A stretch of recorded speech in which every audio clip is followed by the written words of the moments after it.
quorum of the Rock Island City Council due to the disaster declaration issued by Governor Pritzker.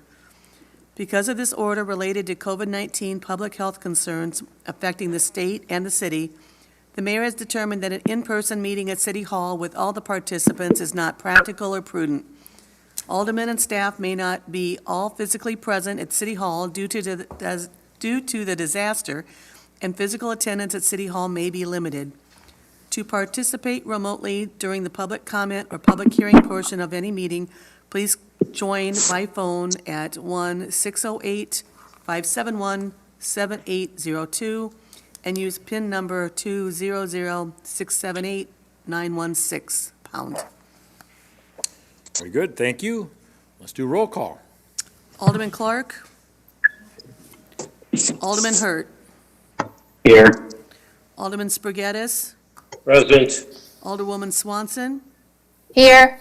Alderman Parker. Here. Alderman Poulos. Here. Alderman Geenan. Here. Mayor Tomes. Here, We have a quorum. thank you. Public comment. Is there anybody in the audience? I'm looking here, I don't think so, but anybody public comments or on virtual? *6, I believe, will unmute a phone. Anybody for public comment?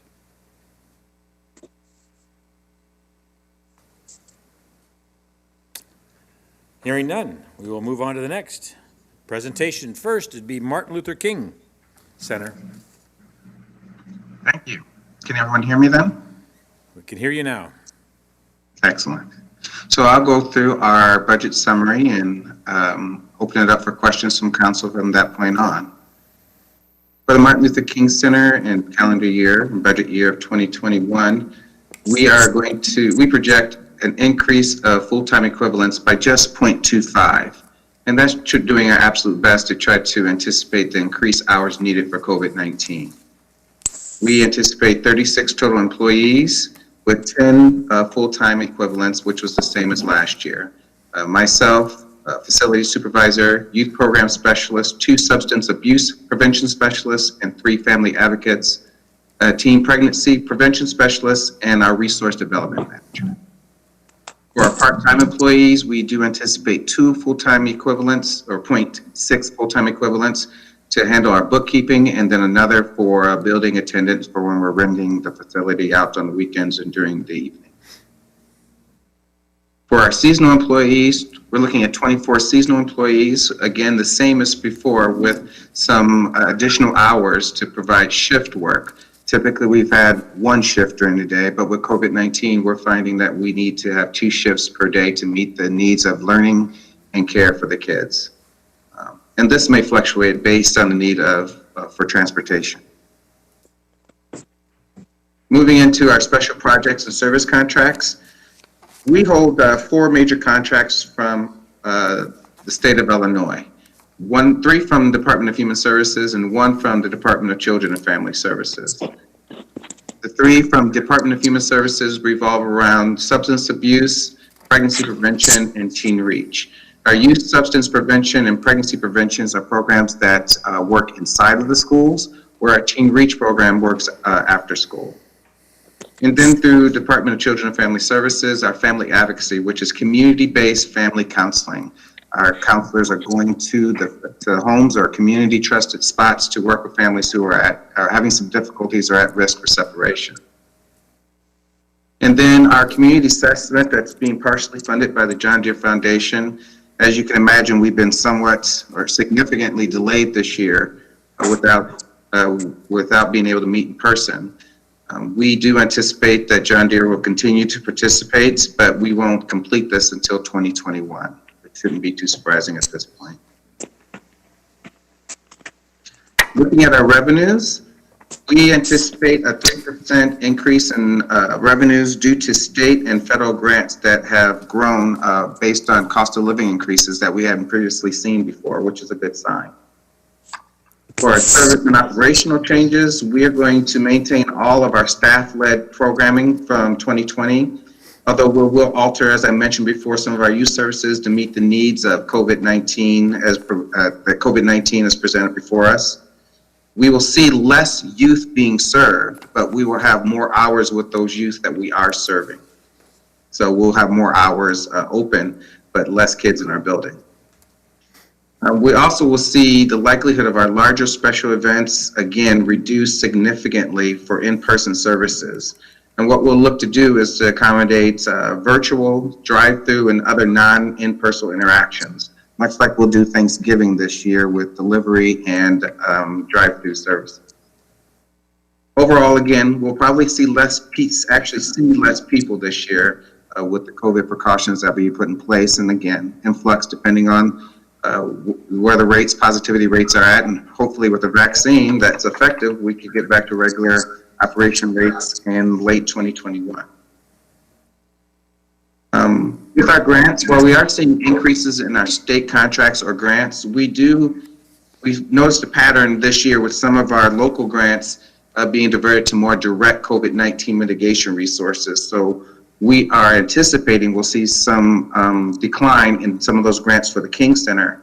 However, we have seen an increase in donations to the King Center from individual sources. So we are going to continue placing emphasis on that resource development to mitigate against the effect of COVID diversion from other grants. And that's all I have for you on the summary, and I'm willing to answer any questions in regards to the King Center's more detailed budget or for our operations moving into 2021. Any of the council members have questions?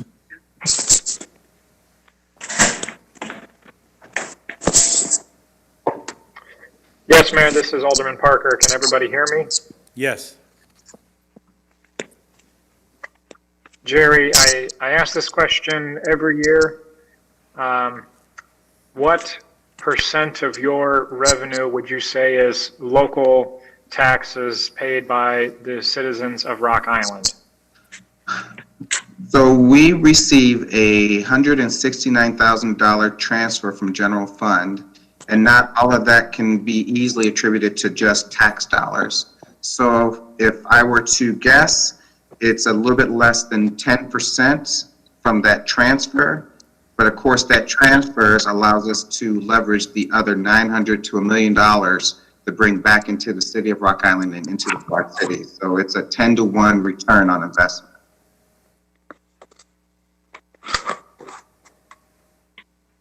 Thank you. Jerry, this is Alderwoman Swanson. So you had said that you'll have a 3% revenue increase. What do you expect your increase for expenditures overall to be? About flat from the year previous is our goal. Some of it's really hard to anticipate because not only have we increased hours, we've had to increase pay rates for our staff to work with the King Center during this time of COVID. But the other side of it is that we're not spending money on trips or for certain supplies any longer. So we're projecting flat. Okay.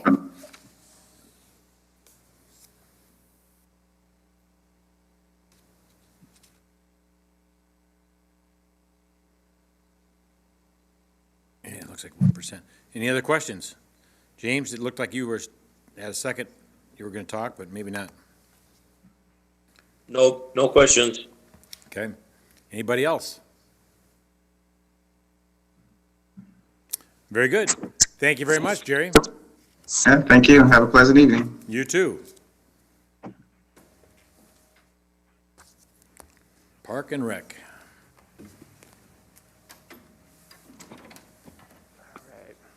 Mind if I take this off? Yes, that's fine. Okay, all right. Well, good evening, everyone. I'm here tonight to present the Park and Recreation Budget Summary for 2021. Currently, the department is staffed by 15 full-time employees, 43 part-time employees, and up to 109 seasonal staff, depending on our seasonal operations. Our functions are divided into 4 divisions: administration, golf, horticulture/sports maintenance, and recreation. Our FTEs are 58.18, and this is down 2.73 from 2020. A lot of this is largely due to a reduction in our seasonal and part-time positions, as well as our assistant horticulturist position being vacant again this year.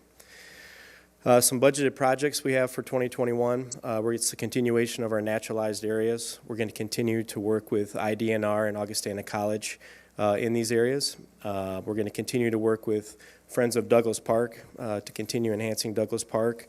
We're also going to work with HUD and DECO grant funds for that. Whitewater Junction will see all of the water slides exterior painted this year. There's a lot of degradation going on the outside that needs to be addressed before it turns into a major problem. Listed on here, we have the RIFAC fitness equipment. The cardio equipment leasing option is up this year. We're actually not going to do that in 2021. We're going to push that out to 2022 to realize a savings of about $25,000. At Saukey Golf Course, there's irrigation repair that's going to go on. A number of the sprinkler heads and connections will be addressed, and there'll also be some additional tree removal from the storm damage earlier this year.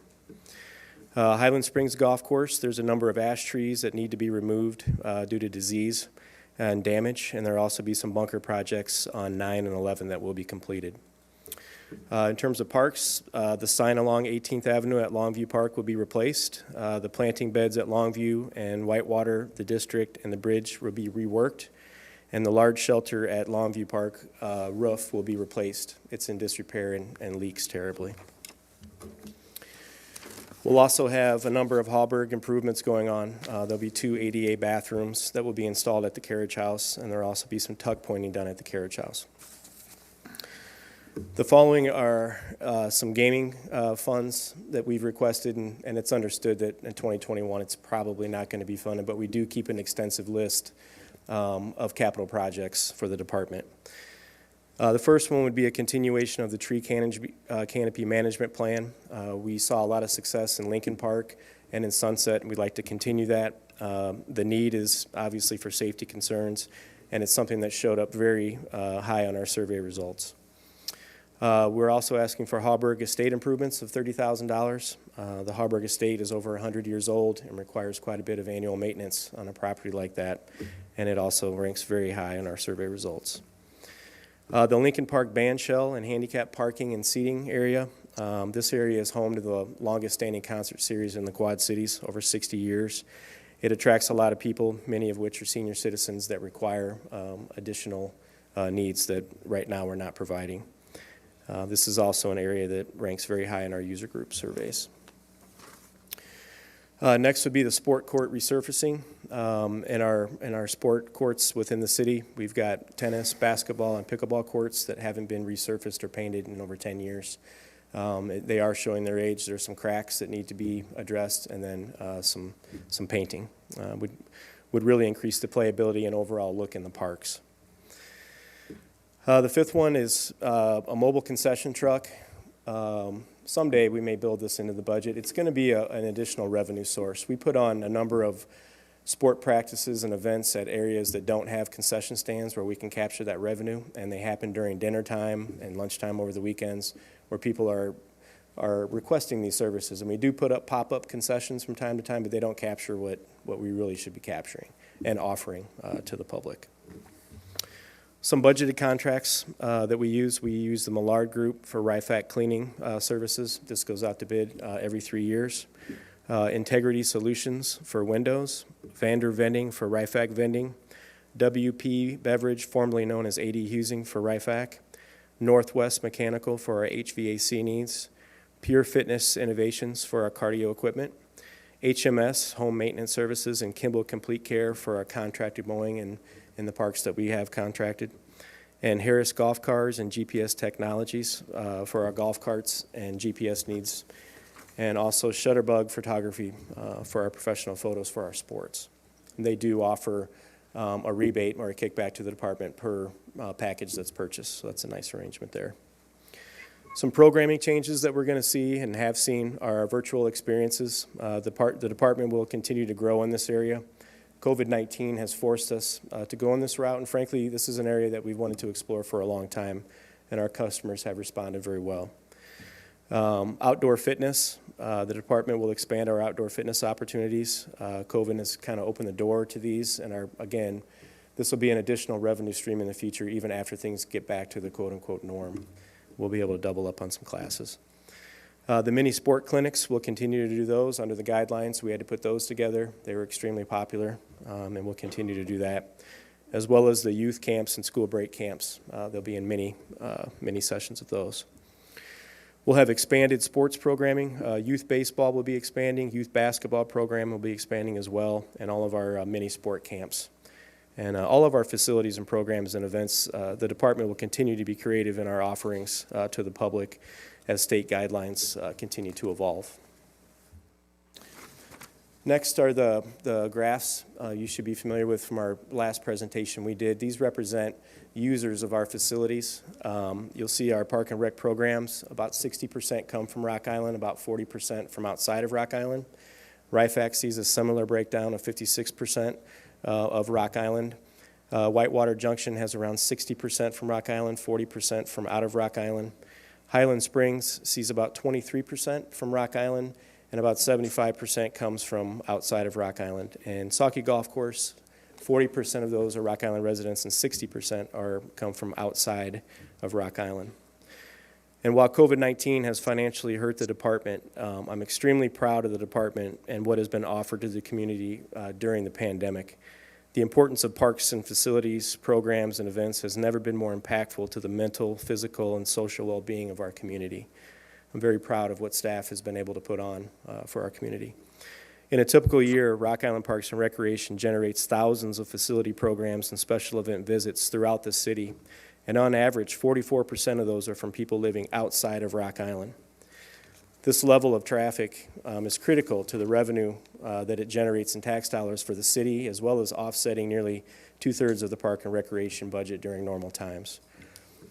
And through diligence, partnerships, our 5-year strategic plan, the department is looking forward to the challenge of recovering from COVID-19 and rebuilding our reserves.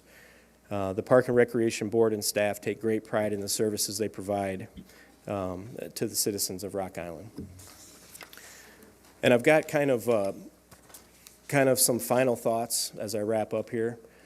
I want to reiterate when we're taking a look at the Park and Rec budget, it appears, and it's correct to a degree, that our expenditures exceed our revenue quite a bit. $515,000 of that is due to depreciation, and depreciation does not impact cash. It's an accounting practice. Things are depreciated, and you're charged that on an annual basis for the life of that asset. So I want to make that clear. So if we remove the depreciation from our budget, we're still in the negative of about $400,000, and we're continuing to do work today to the document that you guys are looking at, and to date, we've removed an additional $113,000 by pushing off the RIFAC of fitness equipment, by removing $40,000 from golf equipment, and removing a contingency fund of $50,000, and that brings us down to about $290,000. You know, and it's still a large number, and a lot of this is going to be addressed through yield management and maintenance deferment. And what yield management means, if we have slower days at the pool, we're going to reach out and do our social media campaign to get people into the pool. If we have slower days at golf or the pool and we just can't do it, we're going to shut it down, send people home, and turn off the meter, so to speak. And that's something that we do on an annual basis that has an impact to our budget of $1 to plus $100,000 annually. So that's something that we're kind of used to. But it's concerning. I have a real concern with the parks budget and how things are trending. 2021 shows an increase in seasonal and part-time salaries by $95,000 alone due to the minimum wage increase. And this is just step one. This is going to be another step all the way until 2025 when we reach that $15 an hour. And no doubt this is going to cost us employees, which is going to cost us services. So I want to make sure that we're very clear on that. We have to be very aware of what we charge. You know, people might say, well, you need to charge more to cover those expenses. We can't price ourselves out of the market. We have neighboring cities that offer similar services that are, frankly, fully funded or nearly fully funded. So they don't really have to generate a whole lot of revenue, which is great for them. But I prefer our situation where we're very business-minded.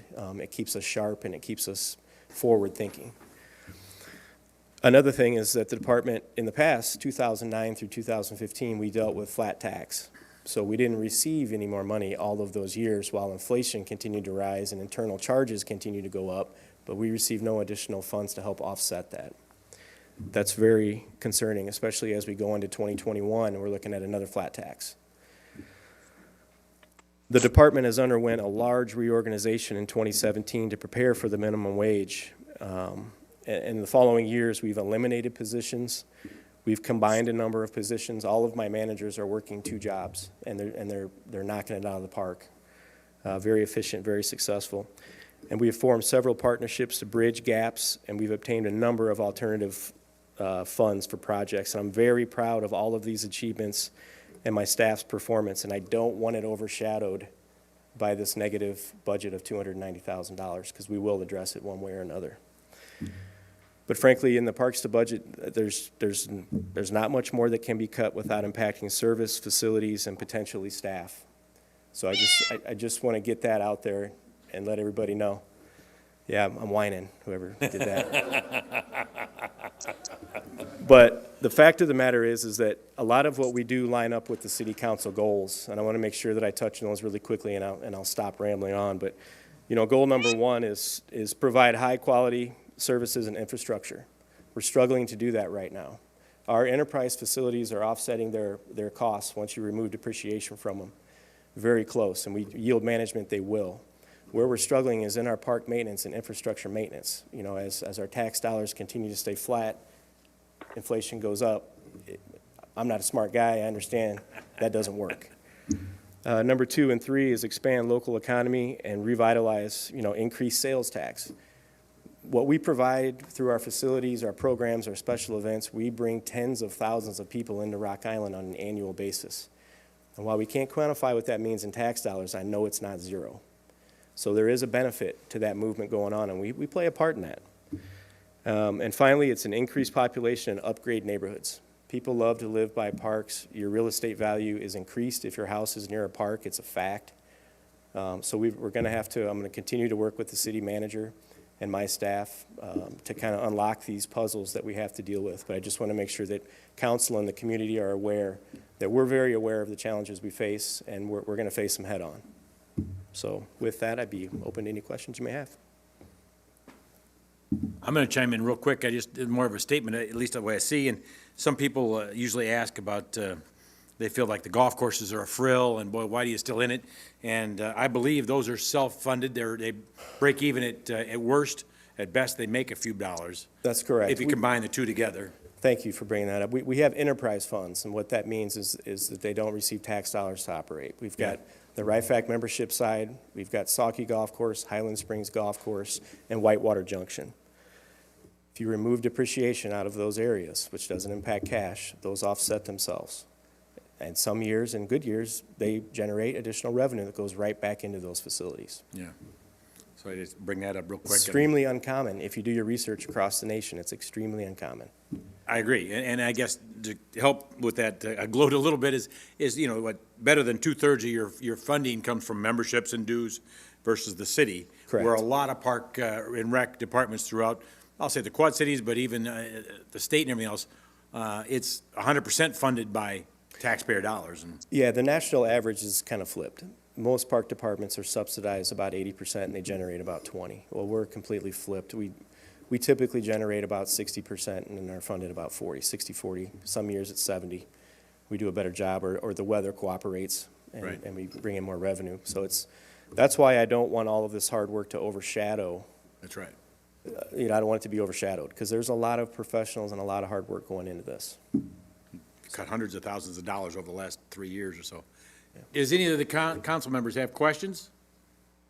John, this is Dave Geenan. Just a comment, when I get a lot of calls, majority of calls when it's about the parks is 100% positive about, they just love the care and the way that the parks look and that we have so many of them.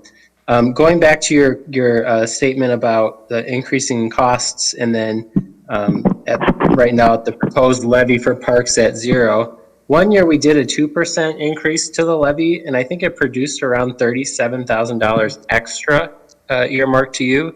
That doesn't seem to me that would be enough this year.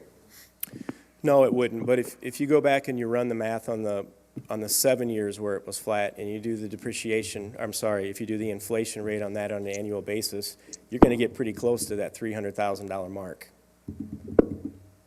So that's the funding gap that I just don't see being closed. Our enterprise facilities are offsetting their operations. Where we're struggling is Right. in parks, and parks are supported by tax dollars.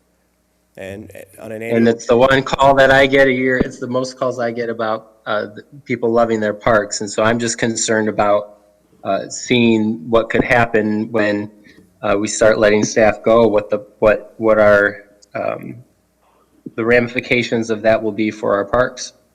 It's a huge drawing point for people living in this community. I share the same concern. With that, let me ask the question. I know a number of years ago, you worked on a program, I'm not sure the name of it, but you took certain parks and or parts of parks, and for example, let the grass go to more natural habitat and other things you implemented back then. Has that been successful and reduced some costs? It has. If you look at our parks that we naturalize by themselves, that saves almost $20,000 a year in mowing expense. Staff time, equipment, fuel, you name it. That buys you so much time when you do these things. But it's as inflation goes up, that gets smaller and smaller and smaller. And that's my concern. And I'm sure all the other departments share the same concern. We all have funding concerns, correct? Yeah. So Yes, sir. we're going to continue. We're not throwing our hat, we're not throwing in the towel here. But I just want everyone to know that, we've got obstacles and we're up for the challenge. Alderman Geenan, you're correct. I mean, everybody looks up to the parks and compliments them and everything else, and we gotta try to keep those up, but maybe there's more things we can do like that.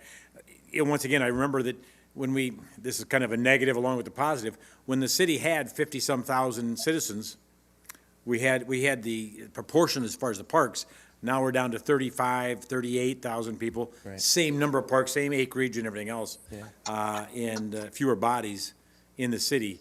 And so I think we've done on the other side, done a great job of maintaining that. Maybe it's, at some point, we need to, whether we liquidate some of the parks. It's a terrible thing to think about and talk about. Well, or it becomes a selling point for people moving in. Come to the city that has most parks per capita than any other for families that want to live outside and live in their communities. Yeah. And when we had our public meetings, I'm open to both, and I don't mean total liquidation. Right. But I mean, if there is an economic development that could happen on a park site where a very nice park amenity is upgraded and remains as part of the project, I'm all ears. Yeah.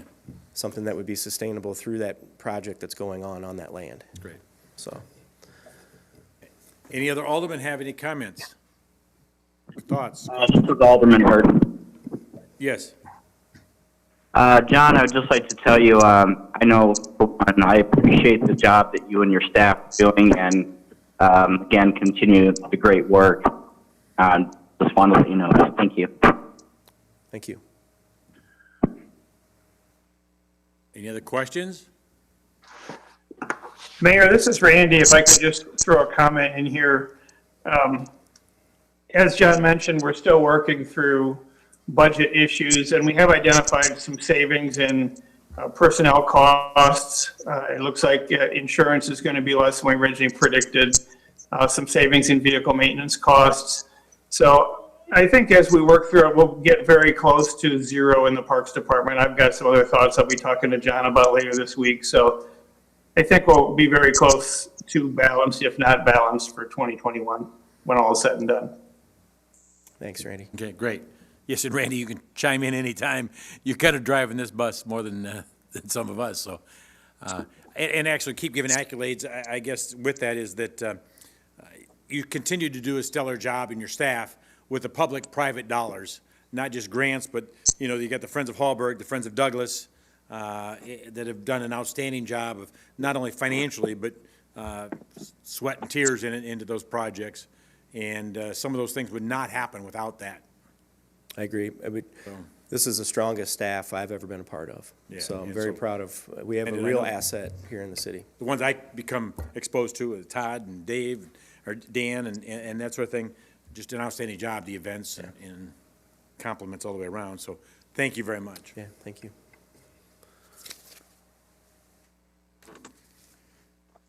Library next.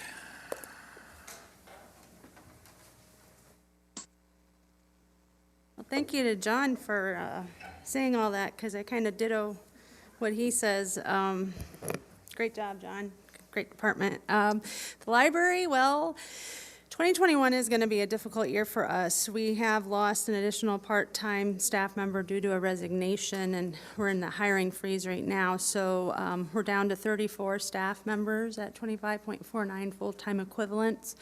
We're actually down 11 people since 2014. So we have done what we can every year to cut costs, and I think we're finally at that point where we just can't do that anymore, to look for other things. Special projects and service contracts, there's quite a comprehensive list, and I would be glad to answer any questions on any of those things in that list. But I would say 100% of them are the necessary service contracts that we have. There are no big projects planned for next year. So those are what we bid out. Those are the ones, like snow removal and grass cutting and things like that. So not much there to cut. Revenue changes, the board, as you know, has to submit by February of each year their what they would like for a tax levy for the following year. And every year they suggest a 4.9% increase, and that is due to exactly what John was saying. That's pretty much inflation costs for us. Across the board, it's about 4% for us. And so that would increase our budget by about $100,000, which would help with the things that we have coming up next year, which are the increases in personnel costs, service contracts. And then we do have the HVAC replacement that we're paying a little over $83,000 bond repayment starting next year. And since the new HVAC hasn't been installed, we're not going to realize any of those savings. So that full amount we're going to have to pay, whereas in the following years, it'll probably be around $50,000. So next year, it's a little big of a strain on us. So when we were doing the budget inputting, I was told not to put a levy increase in for 2021. So right now it's flat. Again, I kind of echo what John said, that for 6 or 7 years we hadn't seen anything. So if our inflation is 4% each year and we don't see any sort of increase, that's actually 4% less every year we're getting from many, many years. And we're very, very grateful for the 2% that we have received in the past couple years. But this is going backwards for sure. It's really tough to make it work right now, but I do see a light at the end of the tunnel, and we're always working on this budget, again, mimicking what John said. We have changes in level of services. COVID-19 has actually been not all bad. We've learned how to provide services a little bit differently. We do still offer the Wi-Fi, the computer access, the printing, and the scanning. We have moved all of our educational and entertainment programs online, and we are actually having more people attend that way. I think when we do go back, they will want both the online version and the in-person version. So we've kind of, in some ways, have expanded our services, but not at the same time. So right now it's all virtual. But we also are offering our reference help. But we're really excited about what we can do once COVID is done. And our staff have taken a lot of time to learn how to do those things too. The first couple months, we all tried to take video editing classes. I mean, there's a lot to learn when it comes to putting things online and educating our kiddos. So we're excited about that. Operationally, because we were closed for a while and we have more limited hours right now, we're offering homebound delivery, and we do have at least one person right now who has taken advantage of that because they do have COVID. So we are able to let that person use the library by delivering things to them. We also have curbside pickup and then our in-house. The mobile library has been out as a hot spot, and even though the census kind of got a little wonky at the end, we did do some census programming with it during COVID, so that was helpful. And basically, we're always evaluating how we provide services and are listening to people. Next year, we will be working on our strategic plan for 2022 and beyond. So this is a really good time to get that input from people, and we've already had some public sessions that have been very helpful. But really, right now, we're just trying to keep everything safe for the patrons and the staff. Grants, I should go back. I want to just say, you know, for the amount of money that we get, I mean, we do a lot with it, more than people probably even know, because people use us for what they use us for. They don't necessarily look for other things or other ways to use the library, although we always are trying to educate them. So on average, as Stephanie pointed out during her presentation last week, most households, $100,000 assessed value households, pay $121 a year for library service. And I kind of consider that an all-inclusive number, because there is no extra cost. If you don't return things late, you don't have to pay fines. If you don't make copies, that's just a cost recovery type thing for us. We don't have another way of making money aside from grants and tax money and what we get from the Milan Blackhawk folks in the state. So that is purposeful. We want everyone who comes in, no matter if they're the richest of the rich or the poorest of the poor, to be treated the same and have the same things available to them, because they're, by ratio, paying the same amount of money to use the service. So a lot of people don't realize it's kind of the, you know, what libraries exist for is that it's a place for, you know, self-education and fulfillment, that it's available to anybody. So $121 a house in property, I should say, in Rock Island on average, and that's like 3 books if you buy books, or it's a couple of DVDs. I mean, it's amazing how far that money goes, especially if you have 4 or 5 people in your family. So we do statistically have about 400,000 people a year who need our services. I mean, those are the stats that we keep. So to be able to offer the different things that we offer to that many people per year is pretty incredible for the amount of money that we have to work with. And I have to publicly always thank my staff, because they're so amazing, and they come up with the best ideas. And you know, prior to COVID, when we launched the mobile library, it was like everything was going in the right direction, and then all of a sudden this stupid disease hit. And you know, again, we've looked for the bright side, but I hope to get back on the roll with what we were doing before then.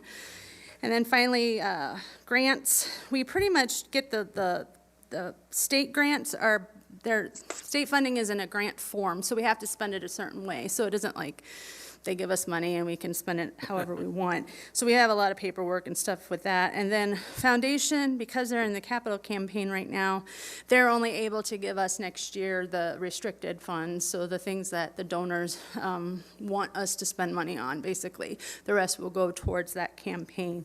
And most of our grants are provided by the Library Foundation. They write them on our behalf, and they do an excellent job, and I like to thank them as well.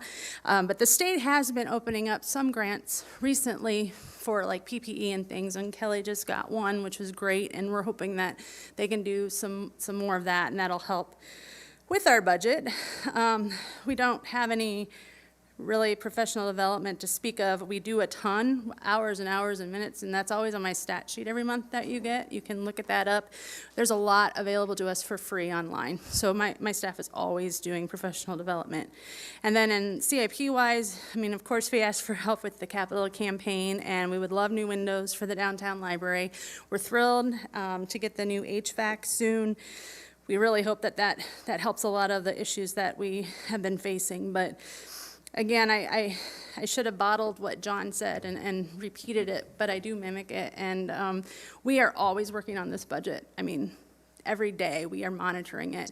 We have a huge deficit right now. I do realize that it won't end up that way. It never does. This is our paper version.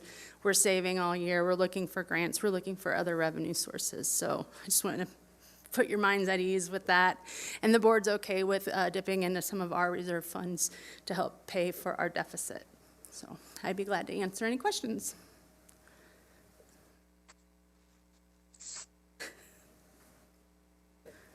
Crickets. Any council members out there want to ask questions? Yeah, Angela, this is Dave. I recall the study session that you and the foundation gave to council about a year ago as it relates to the capital project. Mm-hmm. And the question that was asked, this is coming up. I'm asking this in light of hearing where you all are at in the budget and everything. The question that was asked, if I recall correctly, when you presented was, will this new venture, once it's purchased and the capital money is there and you're moved in, will this new branch, what will that do to your budget? And I think you had said that it's not going to cost the city anything more than what we're currently doing. So has that changed? It hasn't changed as long as we can rely upon inflationary increases, but going backwards, it wouldn't be possible. So right now, we have enough staff, we have enough materials. We will have a lease and operational costs of a new library that we would be able to fund initially through some of the savings that we have.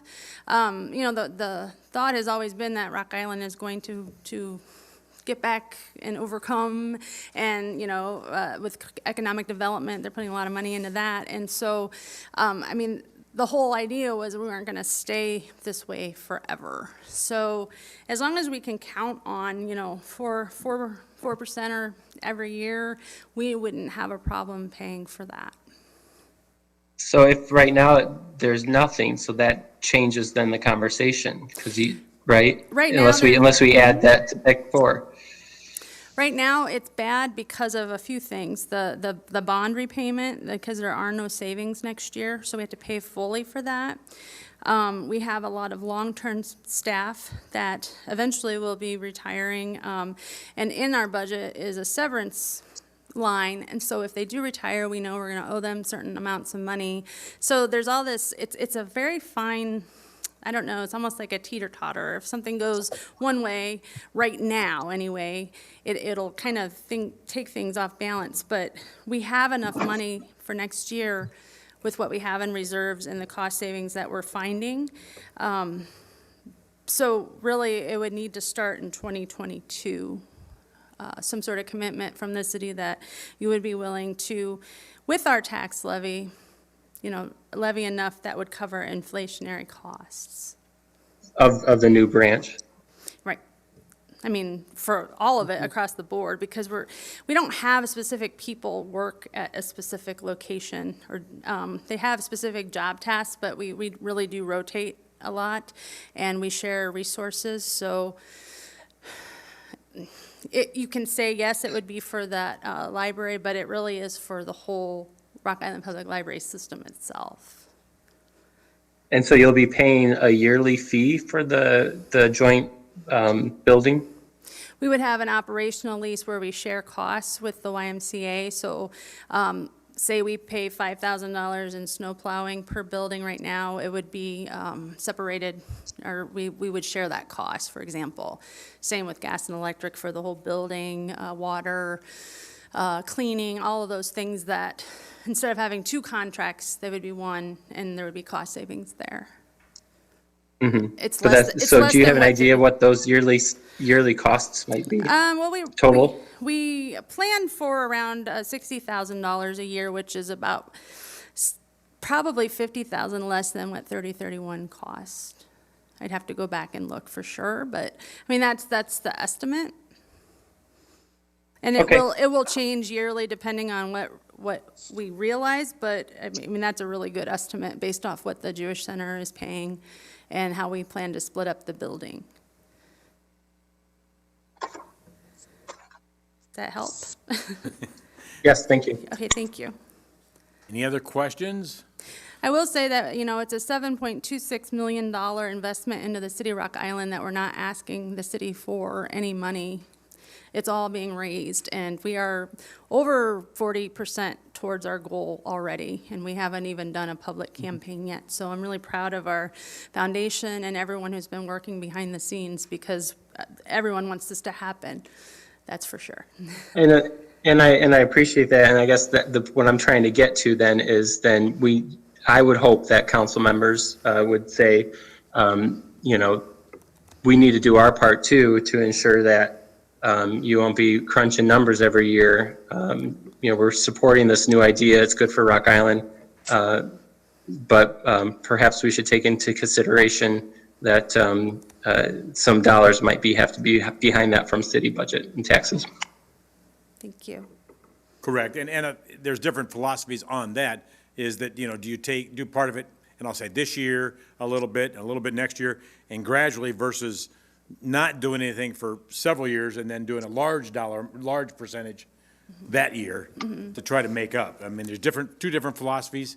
Taxpayers have different flavors. Obviously, the best would be not at all. Well, sure, but the benefit is so Right. great. But the other thing is, if EAV goes up, then you keep our tax rate the same, we would by default get more money. So like this year, we're at a .41 tax levy, where we used to be a .44. Had we kept the .44 with the EAV that we have now, we would be getting more money. So it's kind of, I understand where it's going and where it's needed, et cetera, but that might be another option, is to just pick one, keep it the same, and hope that our EAV goes up.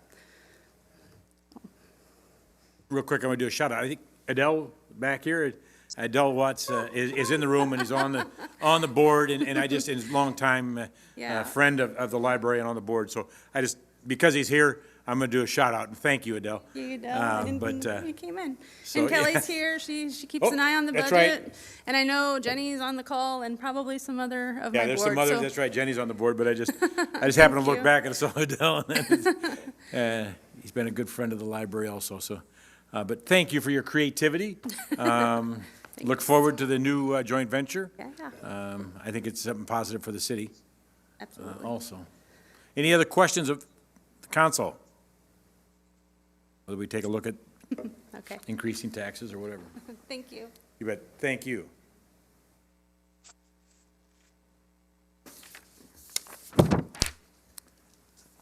I believe up next is finance.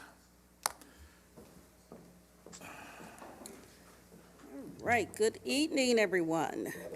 Such a lovely Monday evening. Yes. I am here to present the budget for the Finance Department. I'm going to start off with staffing changes. For calendar year '21, the employees of the Finance Department are assigned by department as follows. Administration, we have 1. Customer service, 5. Accounting, 5. The body count and total full-time equivalent is the same as CY20. There are currently 2 vacant positions, the finance director and 1 customer service representative. Over the course of the last 4 years, finance has taken the opportunity to create a staffing structure that promotes internal controls, which is our buzzword, and cross-training/coverage of duties within the department. These changes were made through attrition and not only save the city personnel costs, but also create opportunities for advancement. Budgeted projects. There are no new major budgeted projects for CY21. However, we do have ongoing projects, and that includes the annual audit, the annual budget, the annual CIP budget, monthly close, monthly budget analysis, and other audits as they arise. A list of the budgeted contracts are as follows. Audit. A 5-year contract with the firm of Lauterbach and Amon was selected for the completion of the annual audit. The first audit was completed in 2017. Banking services. Staff are working with American Bank and Trust to renew the banking contract and other related services. Actuary contract. A 3-year contract with a 2-year extension was awarded in 2014 to Nyhart. The department reviewed the agreement and recommend continuing on a year-to-year basis until consolidation is completed. OPEB services. A 3-year contract with a 2-year extension was awarded in 2014 to Menard Consulting Incorporated. With the new GASB standard, this agreement was extended for 5 years for the 2018 audit. Pension investment consulting.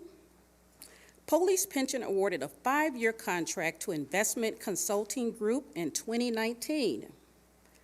Fire Pension awarded a 5-year contract to Marquette Associates in 2019.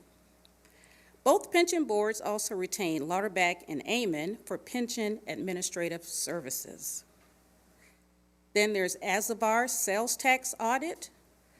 The work by this company was completed in 2016 with 3 entities identified whose tax payments were not being credited to Rock Island. Payments for their services finished in 2019. A report on Hotel Motel was provided to management.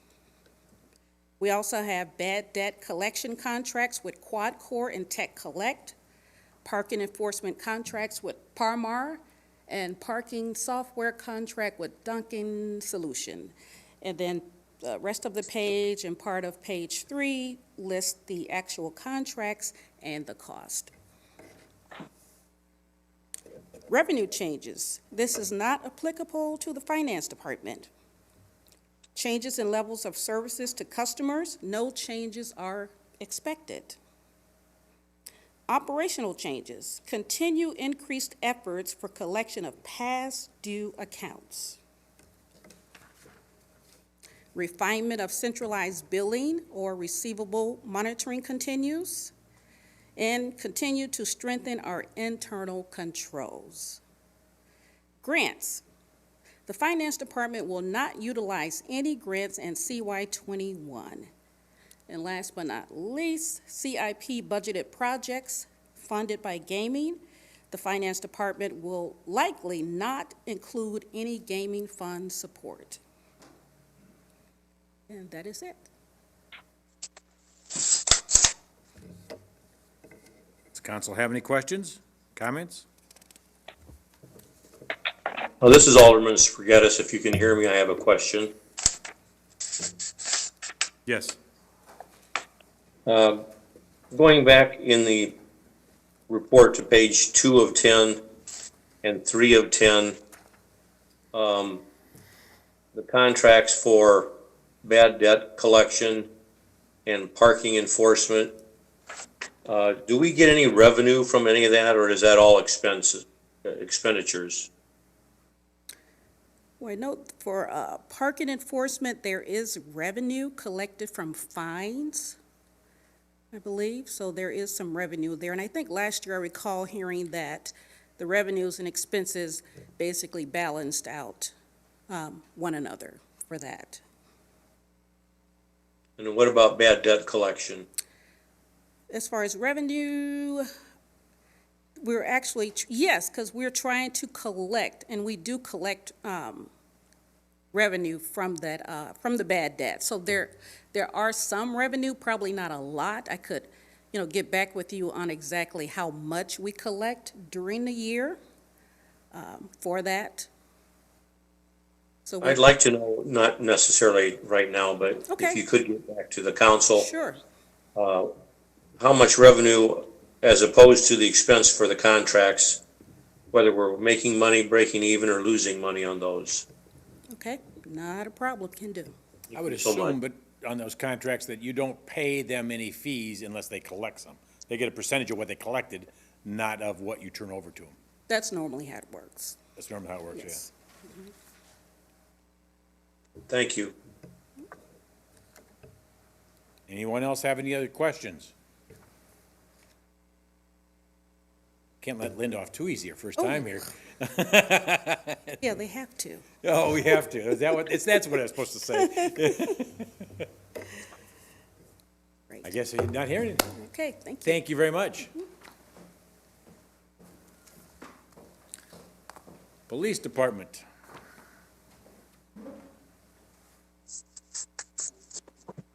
So we've got the HR department and general administration first.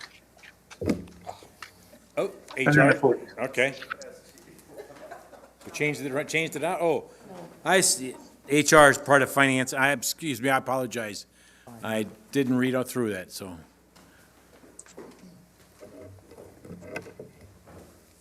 They needed some exercise, I guess, back there, so. That's right. Well, good evening, Mayor and Council. I brought with me Chris Castelline, who's our risk manager here too, so he can speak to a lot of our risk management, self-insurance questions here.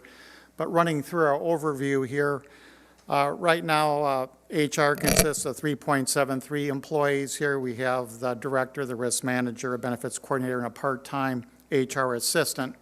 Right now, we're operating with 3 people in the department. We're slightly overwhelmed because we had the benefits program manager that departed in May of this year here to take a job out in Wyoming. So, and the reason for that, obviously, is that we're under a hiring freeze here. So we haven't filled the position. We moved a lot of the duties around. I think Chris absorbed a lot of his old duties when he was serving kind of as HR assistants, but it's kind of stymied his growth a little bit in terms of the risk management side of things here. So it'll be good, hopefully, to get someone hired next year. But no new positions are planned for the upcoming budget year here. For budgeted projects here, HR doesn't have any capital projects that'll be undertaking, but one of the things we will be looking at probably next year is reviewing software for benefits and employee administration. One of the drawbacks that we have right now, particularly with healthcare and even IMRF, is we have multiple databases that we have to fill with the same exact information. So it would be nice if employees could do that, or we could have at least a software system that could populate this. And I guess the same thing would probably carry over to medical open enrollment, because right now, during the month of November, we have open enrollment here, and it's a lot of information that sometimes we have to re-enter multiple times here. So that would probably take a lot of pressure off our current benefits coordinator here if we could look at something like that. But it's not budget. We're just going to be reviewing it. That might be a topic again for next year here.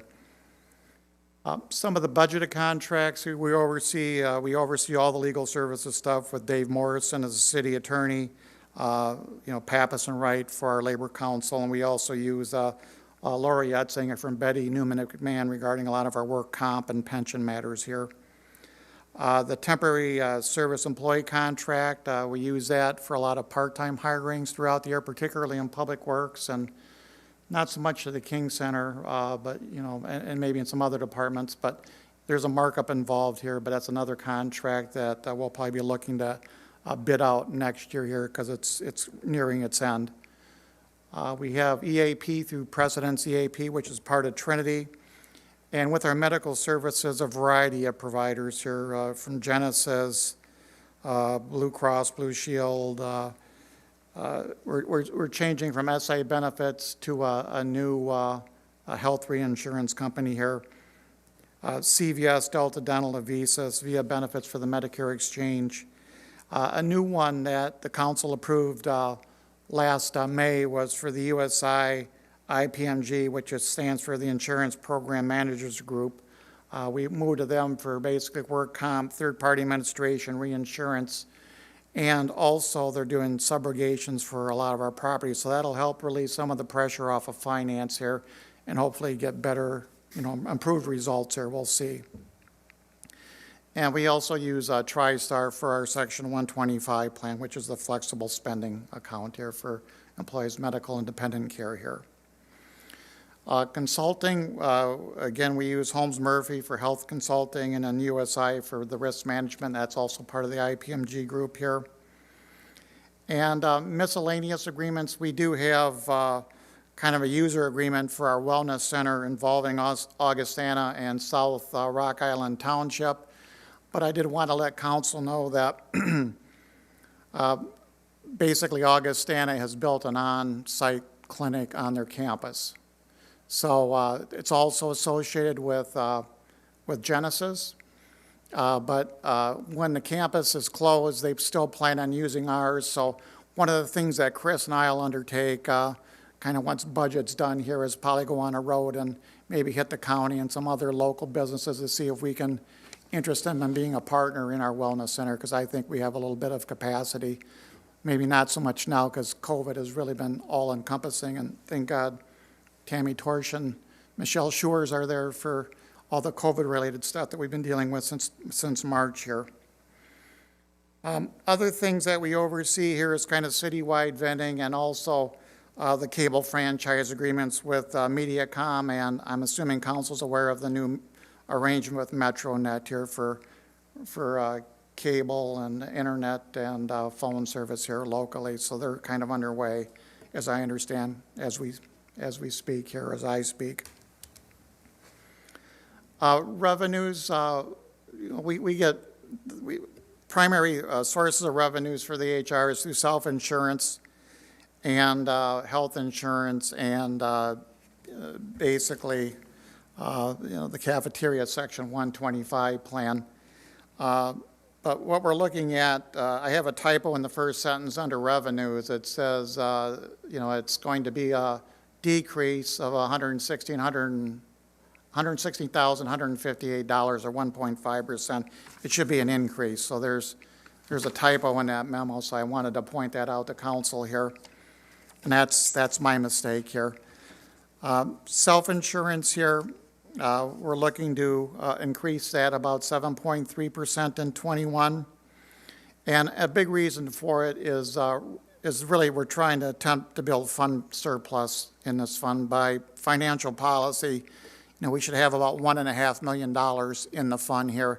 Right now, we're at about $142,000. So, a goal here is to build this up over the next 5 to 10 years here, but we're projected to have revenues of about $208,000 for this year here. And so hopefully that'll help us get us towards that direction here. Health insurance revenues are going to be flat for next year. We're looking at revenues from $6.221 million last year to $6.22 million this year here, so it's virtually flat. In addition, the health fund has about $2.185 million in fund surplus here. And so where we should be at under financial policy is between 25 and 50% of operating costs, and where we're at with projected expenses to be about 33%, so we look fine from that perspective. And we're looking at around $272,000 in deficit for next year, and that's going to be taken out of that surplus. But what we're looking at for a premium increase is about 1.6% for next year. So I think that's pretty good because we're looking at a trend of being about, I'm going off memory here, about 7.5% for medical and 7.8% for prescription drugs. So I think that's very positive and shows the good work of the Healthcare Planning Committee on this matter here. For the cafeteria plan here, this really deals with medical expenses and dependent care expenses here, and these are all wholly employee funded. And we're looking at a slight decrease of about $2,000 on that amount here. So that fluctuates from year to year here. Changes in levels of the service, we're not looking at any changes here. I mean, I have a good staff around me here, and they've taken on the extra work to get things done. I mean, hopefully too many things haven't dropped through the cracks, but I think we pride ourselves in making sure we get back to our employees as well as our customers, and we have a lot of them here. I mean, whether it's a claim or if it's a health care issue or a pension issue, it's typically they come to us for these answers and explanations here. Operational changes here, we're not looking at any of these for the Wellness Center. It's going to be the same as it is currently. We're looking at 40 hours apiece for both the nurse practitioner and the medical assistant. And I guess one of the things I already talked about was with Augustana not using our clinic, and we're going to see a decrease in revenues. We're going to be out looking for new partners for the Wellness Center at the beginning of the year at the latest here. So, but I did bring handouts, and I won't give it out. Well, I can give it out, but just kind of shows that the expenses that the city has made here, and I'll give this to the current council since they're here. Chris, if you wouldn't mind handing that out for me here.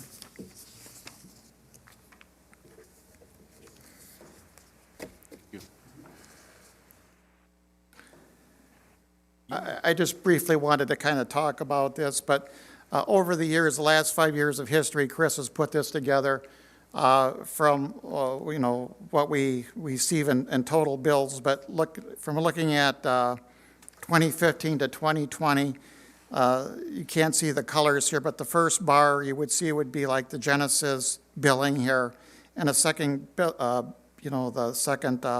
graphic would be like the health costs of the if you're using the medical market, and that third bar would be the savings. So over the years, you can see that, looking at that third bar of each year of what the savings has been for the city of Rock Island. So the clinic has paid for itself. It's been pretty helpful, and a lot of soft costs, such as employees not taking so much time off of work and being able to get in. And like I said earlier, it's been a godsend during the COVIDs here to help administer all the employee issues that we've had with COVID and all that here too. So, and the second page is the handout is really just kind of, the employer premium history from 2005 through 2021.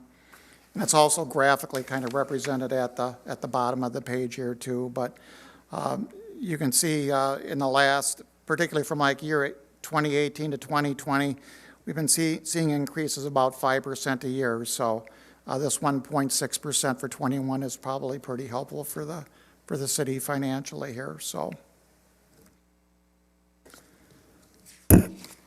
and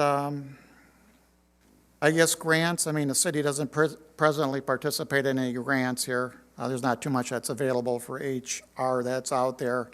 And we didn't make any type of CIP request for 2021 here either, but we will be looking at some ideas for software for next year here, for maybe the 22 budget here. So that's briefly my conversation, my main points, unless there's, something in particular you want to talk about here. Chris will handle the risk management stuff here too, so. Oh, I thought you could throw all questions to him. Does anybody have any questions so far? Hey, John, this is Dave Geenan. When you're at the point where you want to talk about the clinic, give me a call. I have a list of a few organizations that I think would be approachable that I've heard in the past of interest. I'll call you tomorrow. Is there an employee minimum or not that you're looking for with that, or size of business? I don't think there's a size. I mean, obviously, I know what the Healthcare Planning Committee will say is that they want to make sure that they have access here, but I think we have excess capacity with Augustana not being there much anymore. I think we probably could take more on to help offset some of our future healthcare costs. And obviously, if we got bigger, I mean, we could look at a larger facilities potentially. I have been doing this for years anyways, and take on more people or more businesses if that's applicable here. But, it's really just drumming up interest for it. Didn't know if it was more businesses to get the employees or fewer businesses with larger employee count, but. Either one. I mean, obviously, I think it would make great sense for a downtown business employer. Yeah. But I think it also makes sense for someone like the county with, I'm not sure what their contracts are in terms of workers' comp. I know they sold Hope Creek, so that was always a little bit of a drawback. So we'll probably take another run at their county administrator. Okay. And do we charge them by the visit, or do they pay kind of just an annual contract fee? Well, when the county was prior with us, they were with us until like 2016, and they paid 40% of the overall cost. Right now. Per visit? 40% of the overall monthly bill. Okay. And right now, how it works is that South Rock Island Township pays like 1.5% of the monthly bill, and Augustana pays $50 per visit. So, it's a little bit of both. Okay. Very good.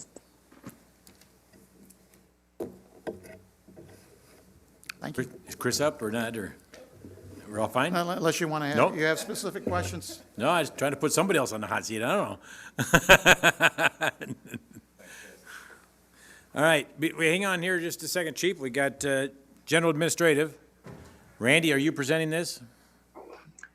Unless Linda wants to do it, but I'll go ahead and do it. And this is the exciting one. So staffing, obviously very small staff. The change this year was we were getting ready to fill the city clerk position, and due to COVID, we did not fill that position this year. So what was budgeted this year was a full-time position in the clerk's office, along with a deputy clerk of almost 3/4, 29 and a half hours, or 29 hours per week. What's planned currently is that at some point in the year, when budget is halfway through, that city clerk would be filled to a full-time position. And at some point, we would go to 2 full-time positions in there in some sort of configuration in the executive secretary office and then in the city clerk office. And how that would look, we just would have to figure that out. But so the budget is up a little bit this year in personnel, and that's because of the hiring of that clerk. And once the position goes to full-time, then a position has benefits. So it's a little more expensive than obviously a part-time person. The only budgeted project that we really have left in our department is the Labor Day Parade. So that Labor Day Parade did not happen this year. That money is funded by gaming. It is being carried over for the Labor Day Parade next year. So we expect the parade to come back bigger and better than ever next year, by all the way into the third quarter. By that point, we're all hoping for COVID vaccine, which is out there, and everything's back to normal. I think that's everybody's goal. Revenue is pretty consistent. What you are seeing really is an increase in the video gaming terminals. So this year and I don't remember if it was this year or last year, Linda can help me out, but we increased the fee that we charge for the video gaming terminals. It was originally $250, which was paid per machine, which was paid by the bar owner or the restaurant or bar owner, I guess, or restaurant owner.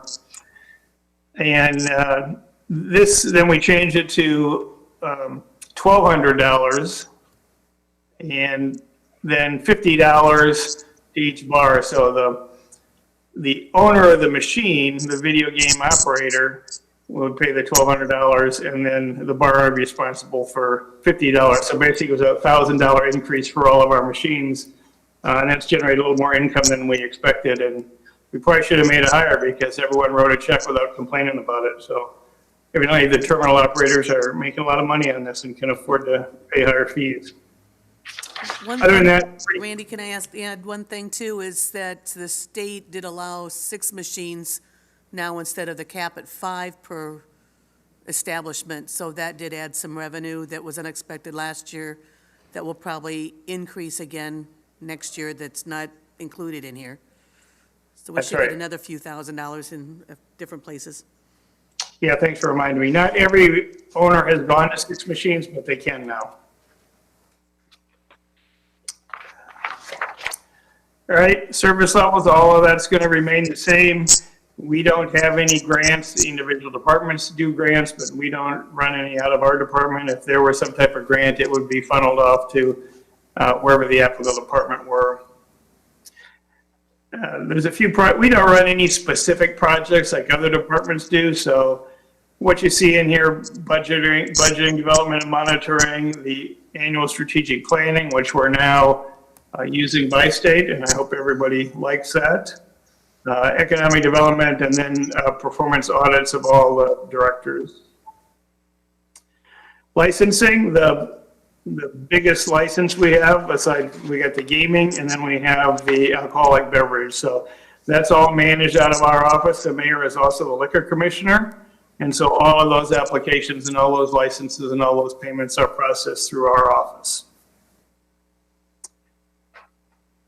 And we do currently have, you remember a few years ago, we did limit the number of gaming establishments, and so that is at 21. And that's the number of establishments that can have gaming at the current time. So we are at the 21. So if someone wants a license, they have to wait until someone else, were to give up their license, and then a new person could apply for the existing license. Professional development, not a lot was spent this year because there were no trips anywhere. I didn't go anywhere. None of the city council went anywhere. Mayor didn't go anywhere. But typically we budget $2,000 for each of the aldermen, and then representation funds of $1,000 each alderman. The mayor has some funds, and then I have some funds also, which I didn't use in. So we do have some carryover there that's going to contribute to our general fund carryover, which is good. The Open Meetings Act compliant, I was named the OMA officer earlier this year, and I do monitor it with the departments. One of the aldermen recently asked a question how we're going. We still have a a few departments that have trouble getting their minutes posted, but overall, it seems to be going well. Everything is posted on schedule, except for those few instances where, we do have to catch up on some minutes, but everything is current at least as of last week, everything is current.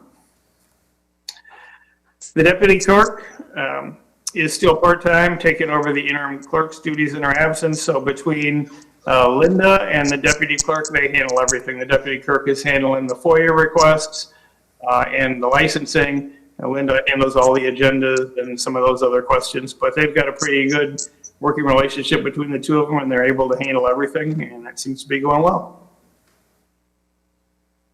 Any questions? Of course, there is some little bit of gaming revenue off the machines also, which falls under our gaming, the Joomers and everything else, and just so people know that even though the bars are shut down internally or the restaurants, the gaming is not. This last time he left the gaming to stay open. You can't eat or drink at a machine, but you can go in and throw some money in, so please do. Exactly. Any questions of Randy or Linda?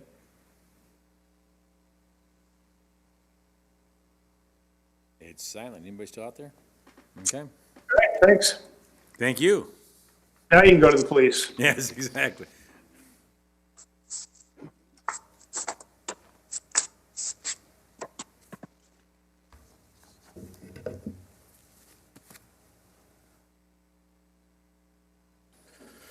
Okay, good evening. I want to first start out by introducing and recognizing Lieutenant James Morris. He does certainly the lion's share of the budget work for the police department, the day-to-day operations, and in compiling the budget book and everything else budget-related for the department. So I'd be remiss if I didn't mention him. Jumping into the budget, first we go to staffing. Total number of authorized employees for the police department is 108. That's 81 sworn position and 27 civilian. This document has changed a little bit since we prepared it. Department is currently staffed with 97 employees. And in 2021, we are anticipating a number of retirements, up to 9 retirements. And that's down from originally from 10. I'm going to speak more about staffing when we get to service levels. Budgeted projects. The police department had introduced the plan for the implementation of a network camera system a few years ago. That was funded through, we had put money in CIP for a long-term project, but as recently was funded through the CDBG. That money is no longer available to us. We do budget a small amount of money in the state drug fund, and that covers pretty limited expansion or repair of equipment. Certainly does not allow for major expansion. And in 2021, we'll be switching to a new fleet of squad cars. The current Panasonic in-car camera system that we have has reached the end of life. That is actually rotated now through 2 fleets, so that is about 10 years old, I believe, the previous ones that are in there. So they've reached their end of life. Kudos to the IT department for keeping that running for as long as they have. They're basically piecing everything together to keep us going, but that certainly has lived out its useful life. So what we're going to do is we're going to be switching from Panasonic. We're going to go to Axon, which was more commonly known as Taser. We're going to have the same system that we have with our body cameras now. So the in-car cameras and the body cameras will be the same system, and that price is listed in there. In 2021, we will also be replacing the Panasonic MDTs. The MDTs that we have now will not support a new camera system, so we have to replace those. They've reached their end of life as well, and we're projecting that cost out at $125,000. Budgeted contracts, there was 2 recently approved contracts in 2021 where we've seen increases, and that was in the dry cleaning contract. I believe that went from somewhere around $8,000 to $11,000. And then auto rental for undercover vehicles increased by 5%. I'll just ask now if there's any questions specifically about revenues that anybody would like me to touch on. Okay, service levels. As I previously mentioned, we have 81 sworn police officer position and 27 civilian position. Currently, we have 7 police officer vacancies, 2 police customer service assistants, the front desk of the police department. There are 2 vacancies there. Vehicle maintenance and crossing guard, which is 2 employees combined to be 1 full-time position. We're down 1 there, and we're also currently down the court officer. Prior to this morning, we were down 13 positions within the police department. This morning, we did hire a new police officer and a telecommunicator. So we're back to 11 vacancies within the police department. I think what needs to be understood is that's not necessarily reflective of what we face on a daily basis. So on a daily basis, you're not only down those positions, we're down anywhere from 4 to 10 employees on a daily basis when you take into account employees that are off on extended administrative leave, individuals that are off sick, Family Medical Leave Act. So our numbers are really impacted this year. We have seen service levels that are impacted because of the fact that we have so many vacancies within the police department. That includes the school resource officer program. We had to bring those 2 officers that previously performed those duties back in to perform basic patrol functions.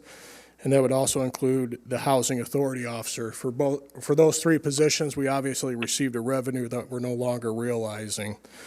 The service levels create further impacts within the police department. There's a delay in promotions, both for supervisory and detective, because we can no longer afford to pull anybody from patrol and move them into another position. It's just we have to do everything we can to maintain staffing levels in patrol. That also includes a number of unfilled specialty positions, such as MEG. But we were recently able to come to an agreement with the FBI, local FBI Gang Task Force Office, where they provided funding, overtime funding for one of our narcotics officers who's actually doing gang task force work on a part-time basis, but they're funding it as on the full overtime position, so we get that benefit. Operational changes, that's really dependent upon where we end up with staffing levels. Grants are pretty consistent with what you've seen in years past. There's no significant changes, other than the Burn Justice Assistant Grant Program that is no longer funded, and that was due to the, you've seen that decline over the years. That's based on crime statistics through uniform crime reporting, and the numbers have reduced to the point where we no longer receive money from that grant. Professional development is listed. I think the biggest thing that you'll see in professional development that's a significant impact to the budget is what it costs to now send officers to the police training academies to fill current openings and potential retirements. Training was previously, we were reimbursed, we were actually being reimbursed 100%. They no longer reimburse to that amount. The state will reimburse when they decide what money they have to dole out to all the agencies. So now you have to fund your police officers up front, and that's $6,000 per officer that we send to the academy. The last officer that we sent to the academy was probably 7 to 8 months ago, and we have not seen any revenues coming back from the state as of yet. That continues, obviously, to be kind of the biggest challenge for us is hiring. Because of the academies. Academies itself, once we get an opening and we get officers in, it takes 14 weeks at the police academy for basic training, and then they return to the police department and it takes another 16 weeks of field training. So for almost half a year that those officers that are hired, they're in a training program, and obviously that impacts our services that we can provide. CIP, I don't think we had anything significant we put in the capital improvement program. I believe that's the end of the budget worksheet, so I'm available for whatever questions you have. Alderman Hurd, I have a question for you. Are you there? Yes. Okay. So, as we're discussing the cost of sending the cadets to the academy, and I cannot remember, currently are we requiring those people that make it through the academy to stay with the city for a certain amount of time or not? Yes, we do have an agreement that we have them sign when they're hired for reimbursement if they were to leave. I believe it's prior to 3 years. We do not receive any of that money, of course, if they are separated from the agency terminated or separated from the agency. Okay, one more question for you real quick. As I'm looking on that same page, I see there's $2,600 budgeted for an officer and a new K-9. How many K-9 officers does the department currently carry? And is this an additional one that we did not previously have? No, so that $2,600 reflects only the basic K-9 training certification course at the Illinois State Police Academy. We have carried 2 K-9s for as many years as I can remember, and Mark, you can probably go back further. I know you can go back further than that, but we've had 2 K-9s. When our last K-9 was injured, his leg had to be amputated. We did not replace that K-9, and we've gone down to 1 dog at this point, and foresee that we will only carry 1 dog in the future. We will not go back to 2, but reduce the number to 1. And that K-9 is due to be replaced this year. He's actually probably should have been replaced this year, but he'll be replaced next year. Okay, thanks. That's all I had. Thank you very much. Yep. Any other questions?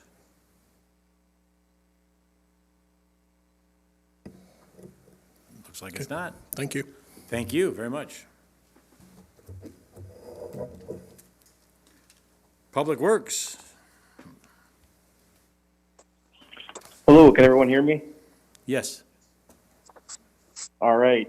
Thank you. Good evening, Mayor and City Council. I wish I could be there in person, but unfortunately I cannot. So I'm going to try to get through this here remotely. So appreciate your patience. Thank you for allowing for Public Works to present the 2021 budget. It is our honor. I do want to mention that on the call with me tonight, I do have Michelle Martin here, who is the assistant to myself, and also have Denise Browning from F3 Marina, who oversees the Sunset Marina with the F3 contract. So I want to make sure that they let you guys know that they are on the phone and will be helping me out with some of these questions that I may or may not receive. As everyone else has mentioned, this budget has been ongoing and continues to be worked on at this time. What you're reviewing tonight is a snapshot from the end of October, and so we have made some changes and continue to expect changes moving forward towards the end of the year. With that, I will move into the operating budget summary for the Public Works. Staffing changes. We have 11 full-time vacant positions currently. We have auto mechanic 1, an equipment operator, an office assistant 3, 4 maintenance worker 1 positions, a municipal services superintendent, and 3 refuse collector positions. You may ask why we have so many vacant positions open. We had 3 retirements in our refuse department this year. We have had a promotion from a maintenance worker 1 into an equipment operator that's opened a vacancy, and we've held several positions open to help out with the deficit from this year's COVID impact to our general fund. So several of those positions are general fund positions. The municipal services superintendent became vacant when I became the Public Works director, and that has been vacant since then.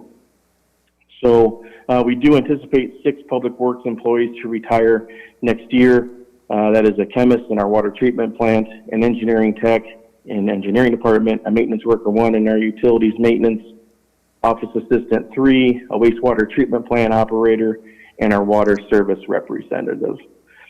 So in the 2021, the budget reflects the elimination of 1 full-time vacant office assistant, and we've created 4 new positions in conjunction with the intergovernmental agreement with the Rock Island Arsenal, which was approved at the last city council meeting. And that includes 1 lead operator, 1 maintenance worker 2, and 2 water treatment plant operators. And the 2021 budget has 109 full-time employees. Contract employees, in 2021, we have 13 contract employees for a total of 144,000.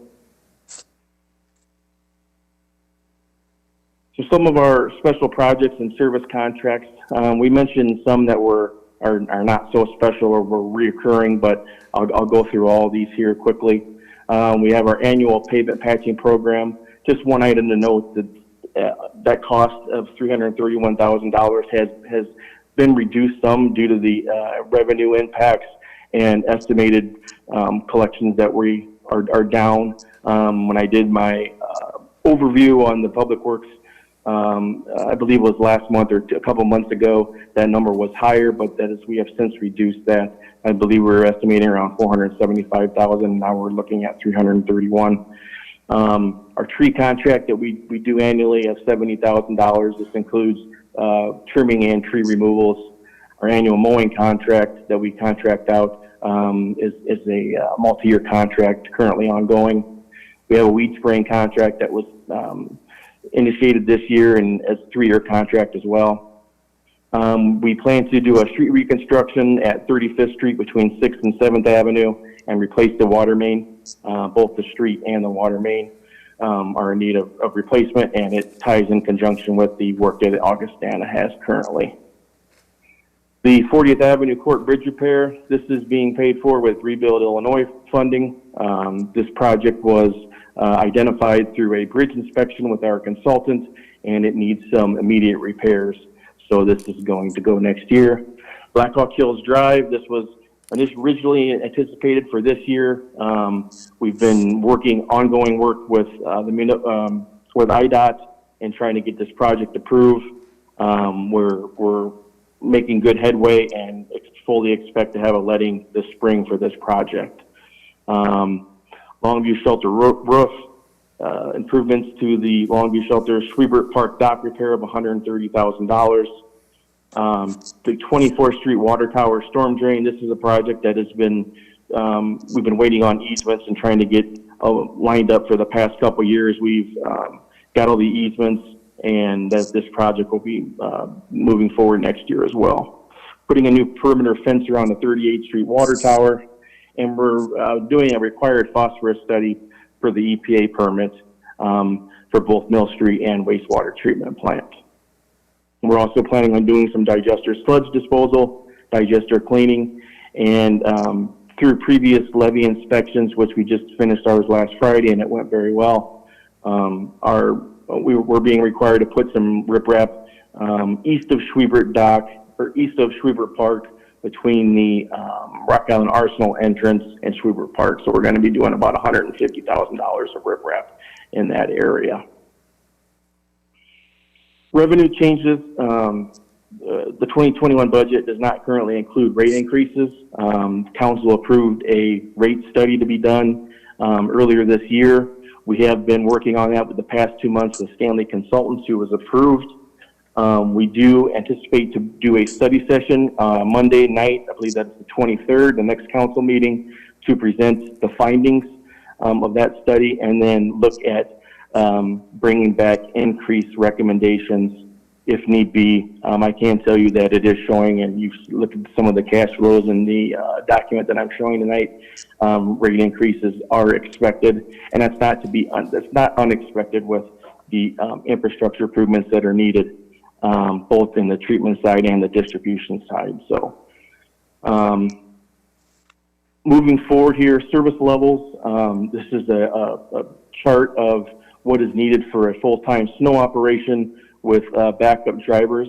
I can tell you one thing to point out with the concern of COVID is that, you know, what were to happen if we were to be impacted by COVID. We have had COVID here in Public Works.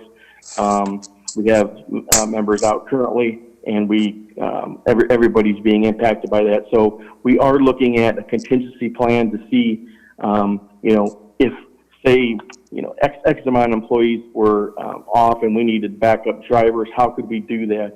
So we would be considering that emergency and working with some local contractors. We reached out to local contractors here in Rock Island, and we're working with a plan and approaching the union to make sure that service is not impacted and be able to continue to move forward with our responsibilities for snow removal should that happen. So. Operational changes. The City of Rock Island has approved the intergovernmental agreement with the Rock Island Arsenal, and that was at our last meeting. That's a great progress. Moving forward, we're looking at some revenues to come in of about $130,000, $140,000 a year from that contract, 10-year contract.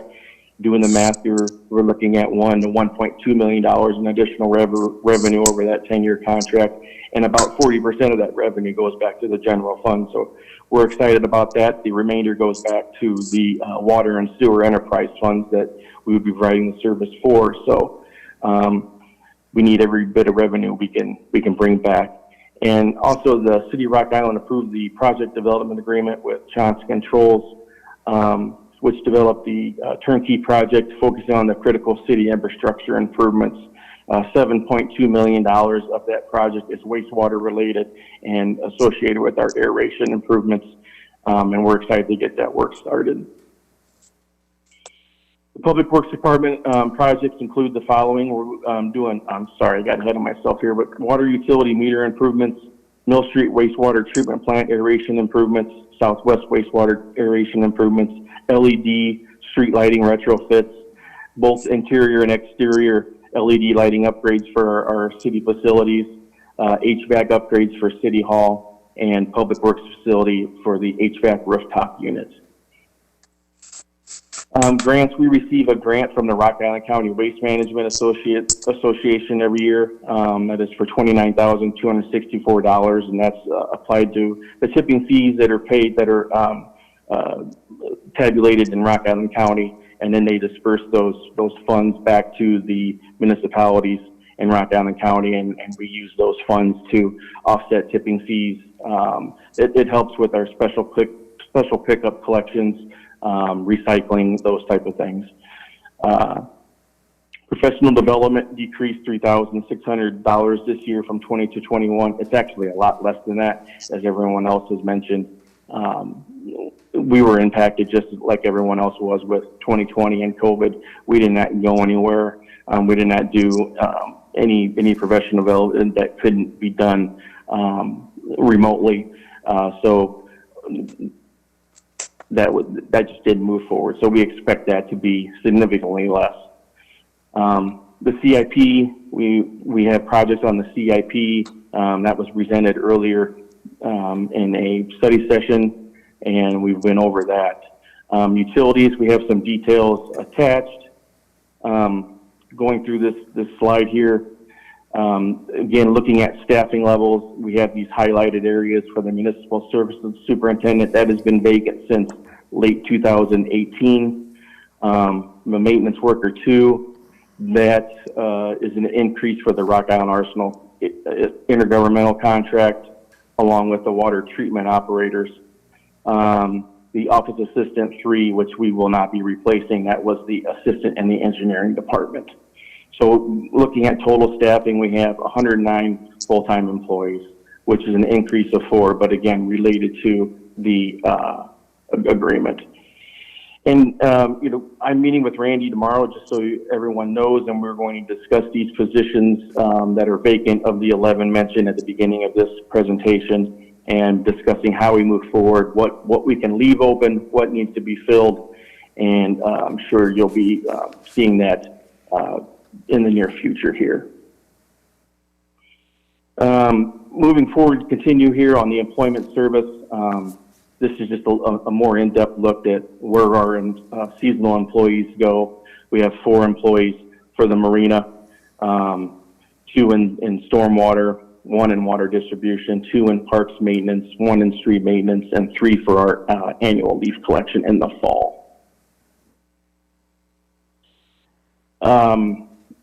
I don't know how in-depth the council and mayor would like to go here. We have several pages that show non-gaming and projects that is quite a bit of information. I guess I'll ask if anyone has any questions on this. If you do, I'd be happy to try to answer those. If not, I'll continue to move forward.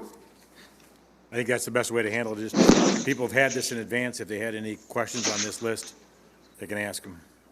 Mike, this is Dave Keenan. Can you hear me okay? Yes, sir. And maybe it's not on this page or not, but with the sewer line repair program and the water main repair program that households can opt to buy in, do you carry a balance in that fund account? Is there a significant amount of money in that account right now? We do carry a balance. I don't have that information in front of me, but the fund generally is doing pretty good. I wish I had more information for you, but we do carry a balance in that. Does that answer your question? Yes, it does. Thanks. Okay.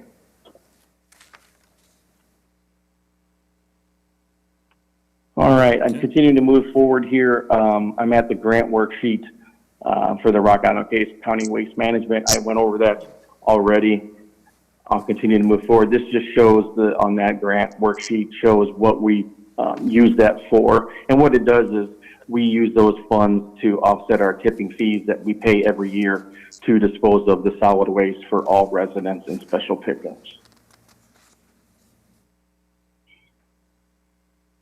The professional development, this is just in more detail here. A lot of this is related to safety training. It allows for our continuing educations for our engineers in the engineering department, along with our licensed employees for our water and sewer departments. This also includes excavation training and all other safety training that we do annually within the department. I'm now at the refuse fund projections showing the cash flows. Does anyone have any questions on these next 4 refuse, wastewater, water, and stormwater projections? Again, this is the increases. We're currently not proposing. That's because we are doing a rate study, and we're going to have an in-depth discussion and presentation on this Monday night with Stanley Consultants to go over what they're seeing, what increases will need to be implemented in the future, and what impacts those may or may not have. So I can tell you that the refuse fund, that's not being reviewed by the rate study. It currently had a 4% increase in 2022 projected. As I mentioned earlier, we have 3 vacant positions from retirees. We're currently making do with the personnel we have, but it's taking some street department personnel to fill that void. So I do envision the possibility of filling only one of those vacant 3 positions, and this cash flow shows that. And when you look at the cash flows, you see a negative in 20, and the negativity decreasing and eventually going positive in 2023. That is by keeping those vacant positions open. Hey, John, on page 16, the graph for the stormwater fund projections, maybe you've told me this and I just can't remember. From 2017, like a 1.6 million in cash, and then what's the explanation from that? Was that for the treatment plant, having that much cash on hand, to now having not much? On the stormwater? Stormwater fund projections, yeah. So the stormwater fund, that really has to do with capital projects. we have not done very many stormwater projects. We have reduced some of our project. This has to do with catch basin replacements. Next year we have a $500,000 expenditure to replace the stormwater drain for the 24th Street water tower drain. So that alone is a $500,000 expenditure, and why you see those projections coming down. Okay, thanks. Mm-hmm.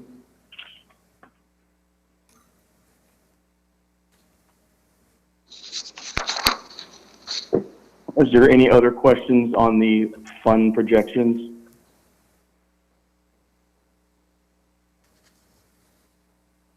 All right, I'll continue to move forward.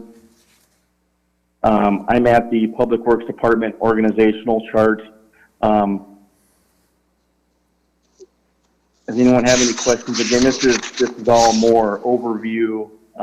It's kind of repeating what I've already mentioned earlier.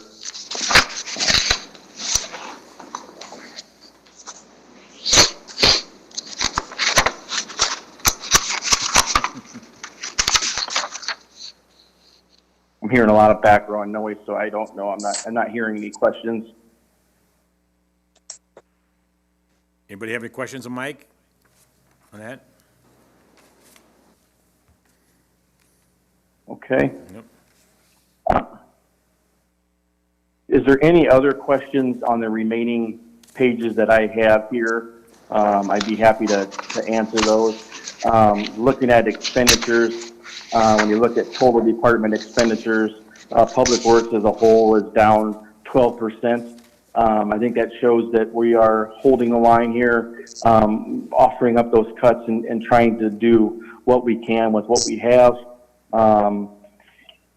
We're proud of that. Public Works, having been in the city of Moline for my previous employment and coming here, I'm proud to say that Rock Island does a lot with a lot less. We do a great job, always has. We plan to continue doing that, and I truly mean that here. We have a lot less people. We have, we do a lot with a lot less. So that's something to be proud of. Yep. You do a lot. Anybody have any other questions?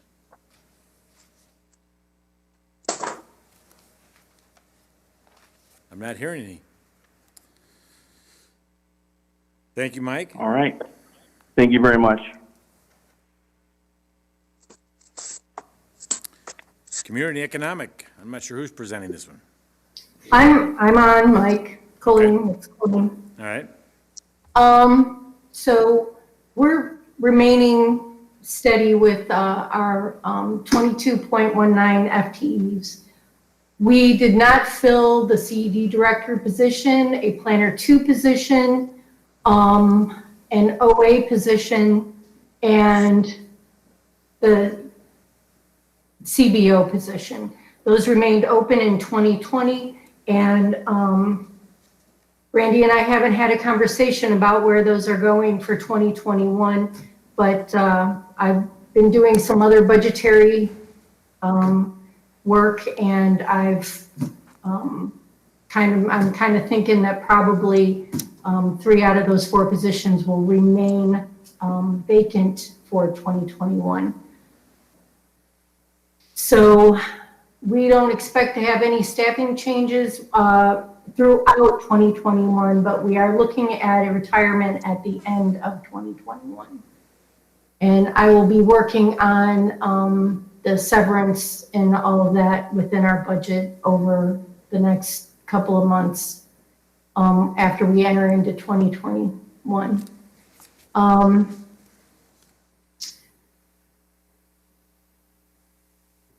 Yes, and the other thing to keep in mind is that one of the economic development position was farmed out to the partnership. So that position, although it exists, it does not exist within our department anymore.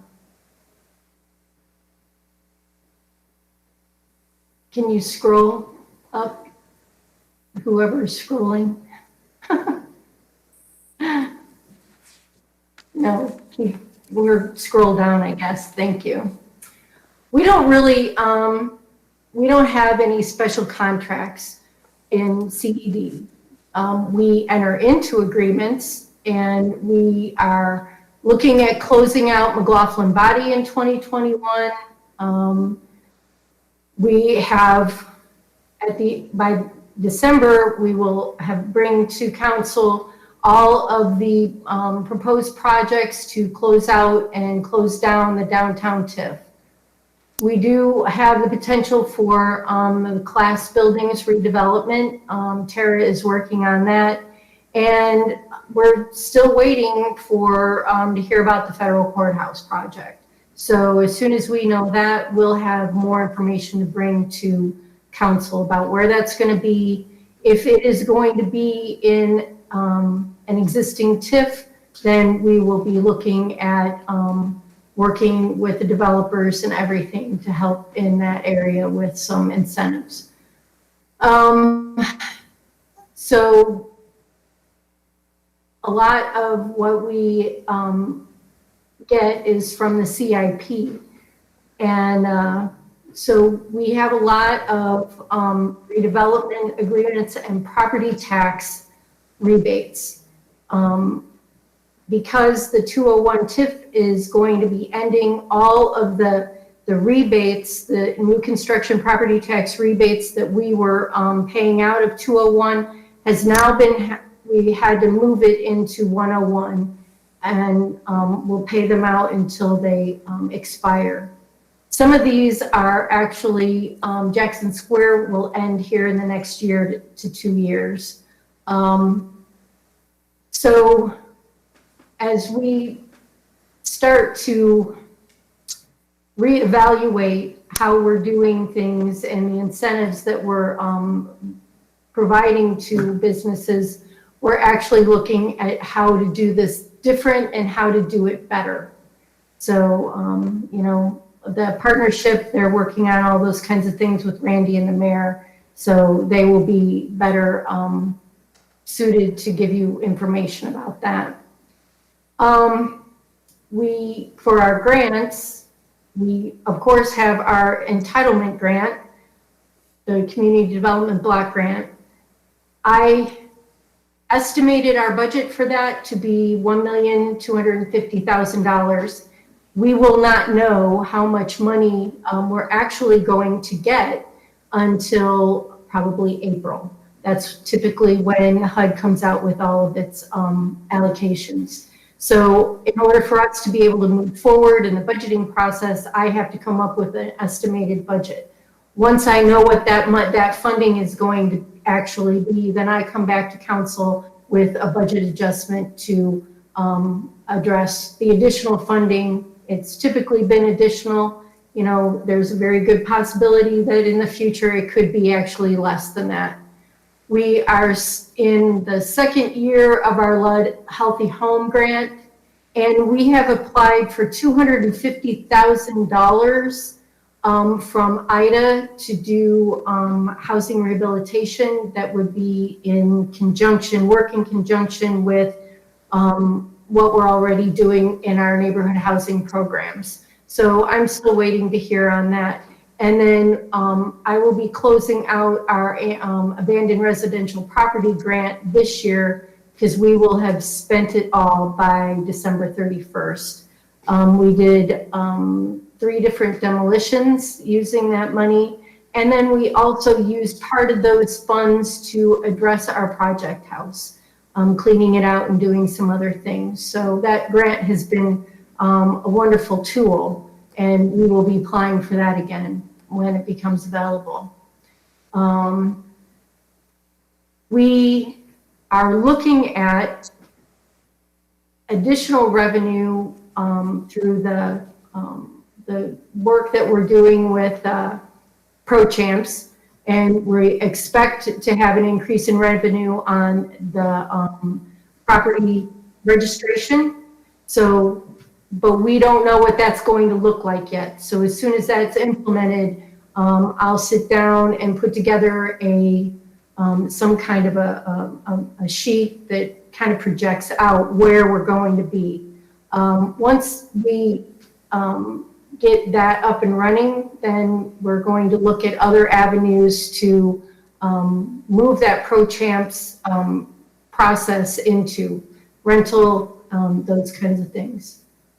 You should see a memo come to you at the next meeting on our rental inspections and how we're changing the ordinance and going forward with that. Our service levels, we're going to stay exactly where we're at. We give a great, we provide wonderful service in all our divisions. I know that sometimes people don't think so, but you know, I sit right out in front and behind the bullpen, and we have new staff that has been working very hard to start to change some of our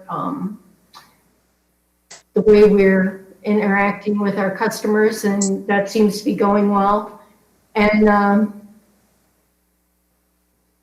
so we do have to do professional development every year. We can't get away from it because our inspectors have to have certain certifications and they rotate. So you know, some years it's going to increase, sometimes it's going to decrease depending on that rotation. So that's always a kind of a moving target for us based on those certification needs. We probably will not have any capital improvement, not too much CIP this year. I've already taken most of that out. We have DARI, the partnership, and I don't think this is updated correctly because some of these things have already been taken out of the CIP. So this list that you're looking at here is not accurate. I've worked on this since I put all of this together. So Randy has a more updated version of that. But if you want to know anything, you can always reach out to me. And I can tell you the Quad City Convention and Visitors Bureau, that actually will be reduced, and we don't believe that we're going to owe them any money next year. Because we pay them based on the hotel share, and that's been greatly reduced. And I've been working with finance on that, so I think that will actually not be an expenditure for us in 2021. So other than that, if you have any questions.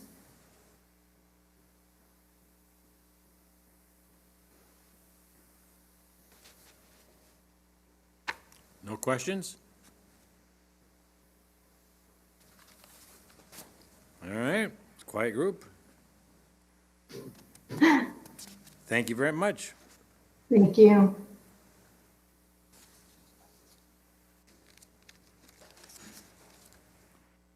Fire Department.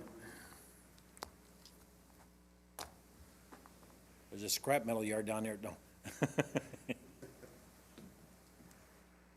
That kept us busy the other day. Yeah. All right, good evening, everyone.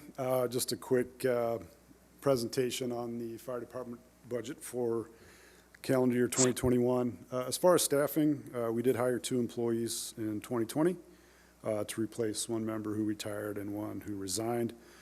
Since then, we've had 3 resignations this year that are currently unfilled. Currently, we only have a candidate list of 4. None of them have their paramedic yet, so we don't have anybody to hire currently. We are going to look at opening up recruitment again soon to add some more candidates to the current list. For 2021, we do anticipate Battalion Chief Terry Smith to retire in late 2021, and there's always a possibility of additional resignations there. So But for 2021, it does reflect a total staffing level of 59.4 FTEs, 59 full-time sworn members, and 1 part-time civilian employee. Jan's going to continue to stay on part-time with us to handle some administrative stuff. We knew there was going to be some challenges in 2021, so we basically budgeted no station projects next year, as you can see. However, I should say that under the Johnson Controls contract, Central Station will be getting a new chiller and new boilers, and then the lighting, some of the lighting equipment upgrades. So, but as far as out of my budget, we didn't budget any projects. We wanted to concentrate on our fire and EMS operations. So you'll see there that we're trying to replace turnout gear little bits at a time rather than come to you with one massive expenditure for 50-some sets. So next year, we'd like to replace 8 sets of turnout gear in the amount of $27,000. We'd like to replace 3 more thermal imaging cameras, which should bring us up to date on all of them. That's another $27,000. We've got 2 ventilation fans we'd like to purchase. We've been purchasing smaller battery-controlled fans so that we can put one on each vehicle, and it's worked out very well for us. Having electric or battery-powered fans allows us to use them inside without the possibility of creating CO in the building, so they've worked out really well. We've got 2 scoop stretchers that we need to replace. These are special stretchers that we use for patients with back pain, hip injuries. They work really well at a cost of $2,300. And then we'd also like to replace 3 intraosseous drills in the amount of $2,400. If our members can't get an IV, an alternate site is to, I don't want to get too gross here, but we can actually drill a needle into the bone marrow of your bone, and it's a fast way to get fluids and medication in. So we have some drills we need to replace to swap those out. So. Budgeted contracts, we do have a contract with Professional Billing for our ambulance billing. We've been with them for many years. We also have Kenny's Pest Control do our exterminator services at all stations, and they come quarterly. We do have a contract with Kimball Complete Care for lawn treatment. Our members still do all the mowing, weeding, or trimming and all those things, but to do the treatment services, you have to have a special license, so we contract for that. We do have service agreements with 3E for our station generators. They come twice a year to service those. Our mask room compressor, we have Midwest Breathing Air come to service that each year. Our extrication equipment on the vehicles, we have to have Sandry Fire Supply come and service those every year. Our heart monitors are serviced by Zoll, and that's the brand we utilize. And then our ambulance cots are serviced by Stryker, and that's the brand we utilize there. So they're the best ones to come and service those. And I do have an attachment on the end that shows the annual expenditures for each of those. As far as revenue, we're looking at ambulance billing. Total charges are probably going to be estimated about $4.79 million. However, actual receipts, revenue that we'll probably receive is only going to be about $1.74 million. And that's pretty common across the board. Medicare is only going to reimburse you so much. Medicaid's only going to reimburse you so much. So we're going to have net losses there. Our hazmat permit fee will probably bring in around $22,000.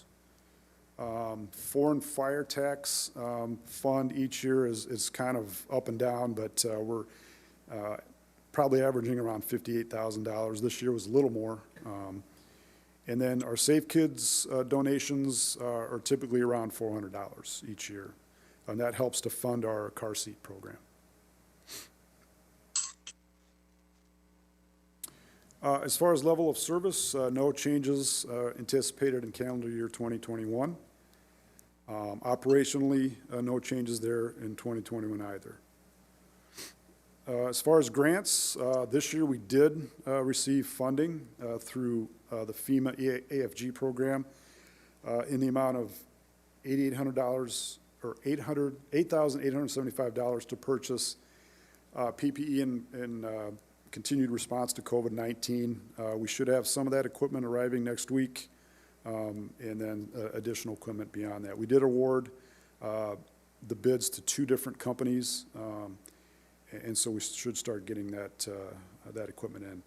It does require a 10% local match, but we can cover that with our general fund budget. We do still plan on exploring port security grant funding to either replace the current boat or supplement it. And then we're also looking at some external funding to purchase a specialized watercraft we can use at the Steele Dam and the Sears Dam.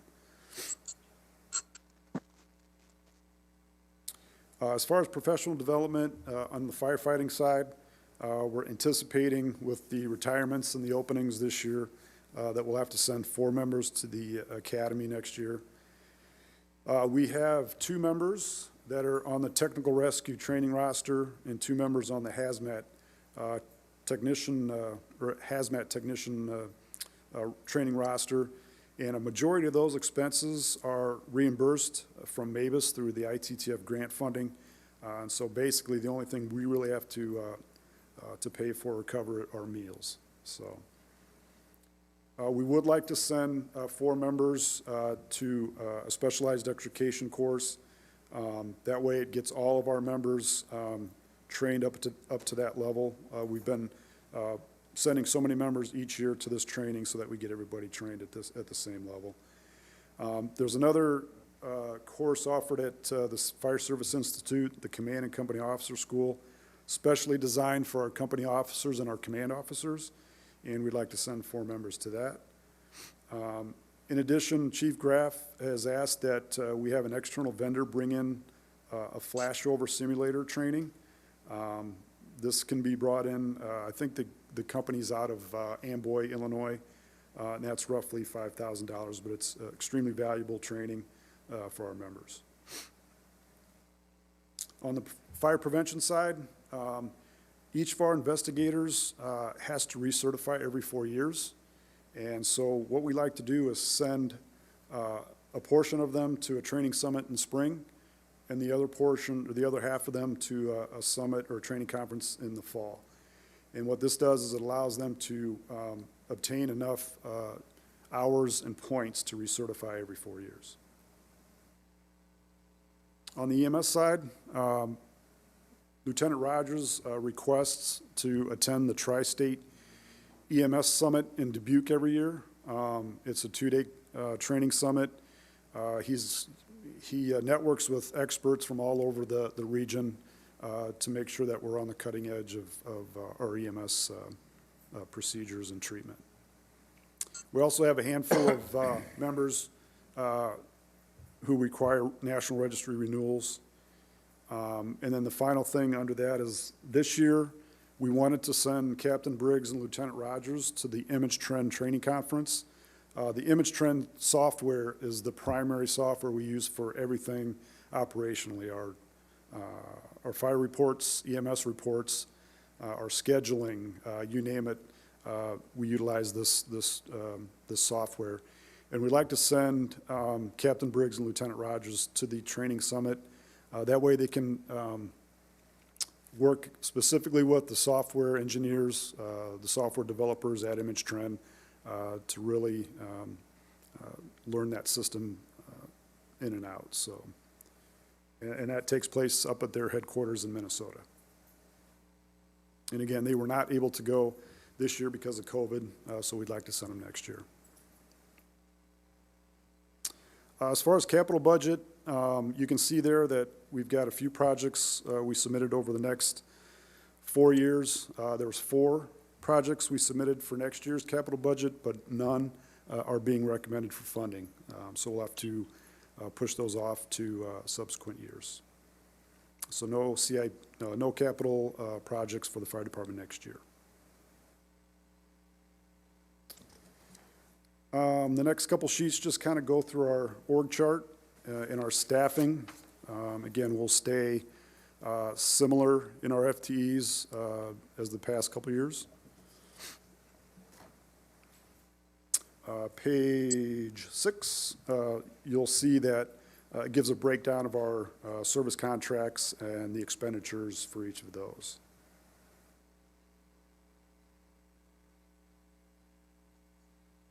And then with pages 7 through 13, basically what I did was created a spreadsheet that gives you a side-by-side comparison of the 2020 budget compared to 2021. And if there was any wide variances, either up or down, I kind of gave some explanation with those under the notes.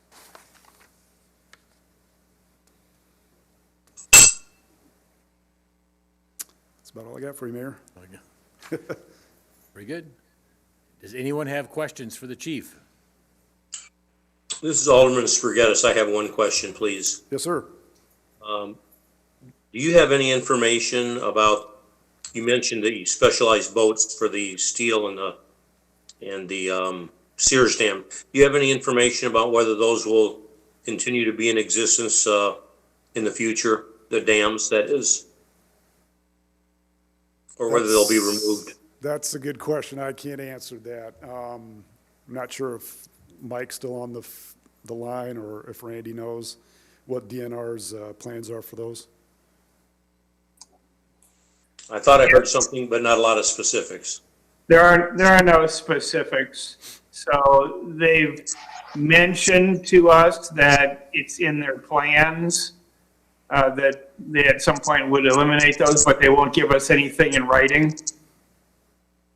They won't give us anything official, so it's really up to the state.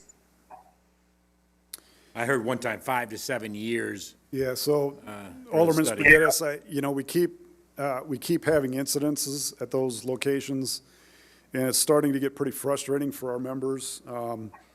And I think if we're able to secure some external funding to purchase this watercraft, it'll go a long way to possibly saving more lives there.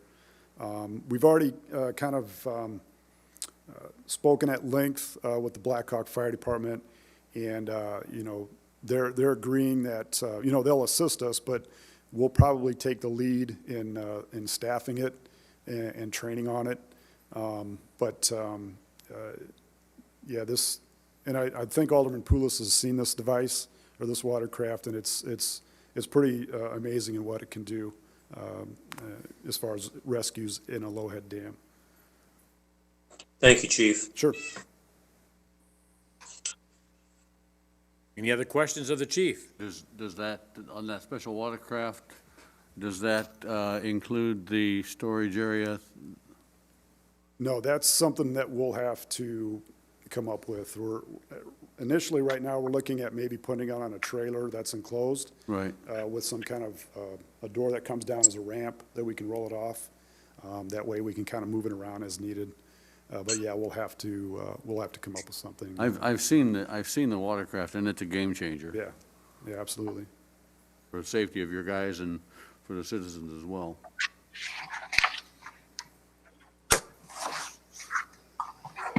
Any other questions? Looks like that's it. All right, thank you, sir. Thank you. Thanks, everyone. I guess last, but definitely not least. Watch the computer lock up on him now. Yeah, watch the computer lock up. Maybe. Nope, I got the scroll and everything. How about that? Thank you, Mayor and City Council, for a few seconds to talk about the IT budget. I'll be brief. It's been a long night, and I'm sure everybody's tired, so I'll talk fast and get through it quickly. Staffing will remain unchanged. IT currently staffs 5 individuals that are well-seasoned and very professional at what they do. I'm blessed to have such a wonderful staff in IT. They basically take care of the city in a large way. Special projects and services, we really didn't budget anything specific other than what we're trying to accomplish that we put in place for previous years. We do usually budget computer replacement. We have a lot of desktops, laptops, tablets, monitors, cables, time clocks, printers, copiers, fax machines, on and on and on, right? All of this equipment, over time, either breaks, wears out, needs replacements, whatever it is. We used to replace a lot more desktops than we have recently. What we've tried to do in the last year or two is upgrade PCs rather than replace them completely. We're able to replace the hard drive with a solid-state device, add a little more memory to them, and then load the new operating system known as Windows 10. And that extends the life of them. And so that's not ideal, and eventually they're going to have to be replaced, but we're trying to stretch them as much as we can. And so you'll see Windows 10 is listed here along with Microsoft Office 2019. I think we're a good, probably a little more than 90% of the way. I say 85% here, but we keep working on it every day, trying to get machines upgraded to Windows 10 and roll out Office 2019. And so we are making progress. Sort of at the same time, we're a big Google G Suite business client at this point. And I'd say 98% of the city's full-time equivalents have Gmail access somehow, some way. There's a small group in Public Works that have kind of held out, but that's about it. So it's a big contingent. And I'll talk a little bit about service level changes with regards to that. Revenue changes, IT doesn't really record revenue, although we do have a few fiber rentals out there. They generate a few $1,000s here and there. It just doesn't show up in IT's budget. Service levels, changes in service, you know, like I said, we're reducing equipment replacement. We've got a lot more remote access than we ever had. Yeah. So that's something sort of new, and that may or may not fall off in time. And the number of locations that we support, again, increased this year. We keep adding fiber leases. We've got a new building that we're supporting, intersections with cameras and so forth. And so the physical locations that we take care of tends to increase. Operational changes, one of the things that we really need to work on is to try and move more things to the cloud. With the reductions in IT staff, we're having a harder and harder time of taking care of just basic infrastructure in-house, and the move to the cloud is an essential part of making that happen. I know staff will cringe when I say what we really want to do is move things like the S drive to Google Drive. Some staff are going to shudder when I say that because it's going to mean changing how they fundamentally operate. But it's a necessary step that we're going to have to take. Surveillance cameras continue to grow. Storage requirements continue to grow there. Yet, at the same time, that's another one. The chief alluded to the fact that they're looking at new cameras for the automobiles. Those will go to cloud storage. And so it's sort of a trade. While the storage for intersection cameras continues to grow, the in-car video, that's going to go to the cloud. So that does help, and that's a step in the right direction. The drawback to that is it tends to be an annual expense that they're going to be faced with. And then we are looking forward to, as the chief pointed out, new police cruisers with a fair amount of tech in those vehicles. They've been limping along. We spend a little bit of time anymore taking care of those laptops. Officers are busy. They need them. It's important to their safety and protecting the community, but I'll be honest with you, those laptops take a whooping, and so they're going to need it. Grants, IT really doesn't apply for grants. I mean, we should, but we don't. And professional development, none of this is really travel. The only one that was travel, and I didn't go this year, was to the GEMS conference.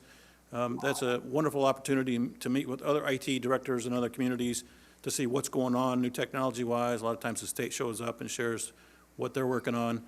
And then, of course, CBT Nuggets is really an online, so specifically a technical training for much of what we do online training-wise.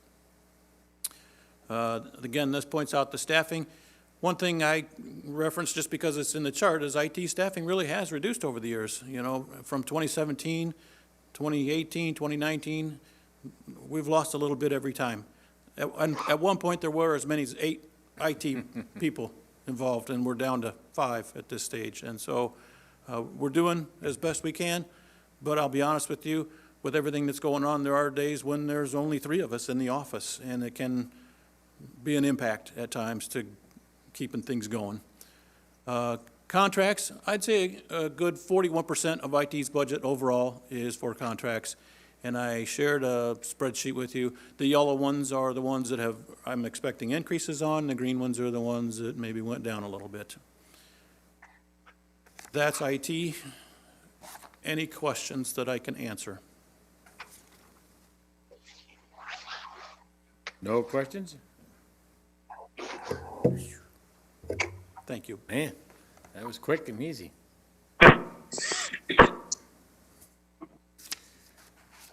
All right, I guess we're at the point, is there any questions from the council about the budget, any of these items? We can, Randy's here, or he can talk to the directors, or any thoughts, comments? Yeah, if I can just throw out a little bit here. So we heard about open positions tonight. We've got over 30 open full-time positions throughout the city. So there are quite a few positions open. It's not just a couple here and there. So the departments are really doing their part, to try and keep costs down. And we're going to talk about with each department and where those positions will be in the budget next year, or maybe they'll be held open for 4 months or 6 months. So what you see in the budget now is every position that is vacant is filled January 1st. That's impossible. If we right now said we wanted to fill every position, we're not going to fill them that fast because you have to recruit, you have to interview, people have to give notices to their jobs. So there's a significant amount of savings just in that, just in delaying some of these hires, and realistically, when can you hire these people? Because you're not going to be able to hire everyone on day one, even if you wanted to, and we're certainly not going to do that. You heard, parks and library, and, I understand their position, talk about, what they're getting is flat this year, every year, and talk about what happened in the previous regime where they did not get money every year. But now we are giving them money. We haven't given them 2% every year, which is about the inflation rate, to be honest with you. It runs its average of about 2%, maybe a little more over the last several years, or maybe a little less than that, 1.8, 1.9. But this year, everyone's going to be flat. I've asked all the general fund directors to go back on their budget and bring their budget back to the revised 2020 budget. So that isn't where we started out the year. So in some cases, they might be back to what they were in 2019 or even less. So everyone is going to be flat next year. It's just the reality of the situation. The only exception is going to be police and fire, because there's no way to cover that $800,000 in increased pension costs, which again are set by the state, and we don't have any control over that. But what we do have control over, those costs are going to be down, and everyone's going to be looking at, again, a flat expenditure from this year to next year. So everyone's doing their part. You did hear severance mentioned a few times. So severance is when someone retires, they may have some vacation on the books. Some people retire after 35 years, and they have nothing. They don't get anything. But for employees that have been around 35 or 40 years, rules were quite a bit different back then. And some of those severance packages could be, they're quite a bit in some cases. But what often happens is you don't fill that position immediately. So even though there's severance, that position isn't filled right away. And when it is filled, it's filled with someone that makes quite a bit less money. And so that balances out the severance. So often what we do in the budget crunch is we do reduce that in the budget. So it's sort of in their worst case now, but not all the people are going to retire. So there'll be some adjustments to that. We've also found some savings, as I mentioned before, in some of the other costs, personnel costs like insurance and some of the fleet costs. So conservatively, I think, we started off about a $4.5 million deficit. Then we have the $1 million in property tax increase, which is going strictly to police and fire pensions, and the $200,000 that was diverted from the hotel motel tax into tourism for next year. So that comes out to those things come out to $1 million. That's the only increase right now that's in that property tax, and we're looking to bring that down. But everything else, directors have made cuts. So we had started off at 4.5. We have $1 million in property tax that brings it down to around 3.5. There's another million in potential cuts we looked at, which brings it down to 2.5. And then, I asked directors to come back, and we've looked at leaving some positions open, and it's probably another 900,000 or so there. So we are under a $2 million deficit right now. That does include the property tax increase, but we're working every day to get it lower and lower, and I'm confident, we'll bring it down to a manageable number here.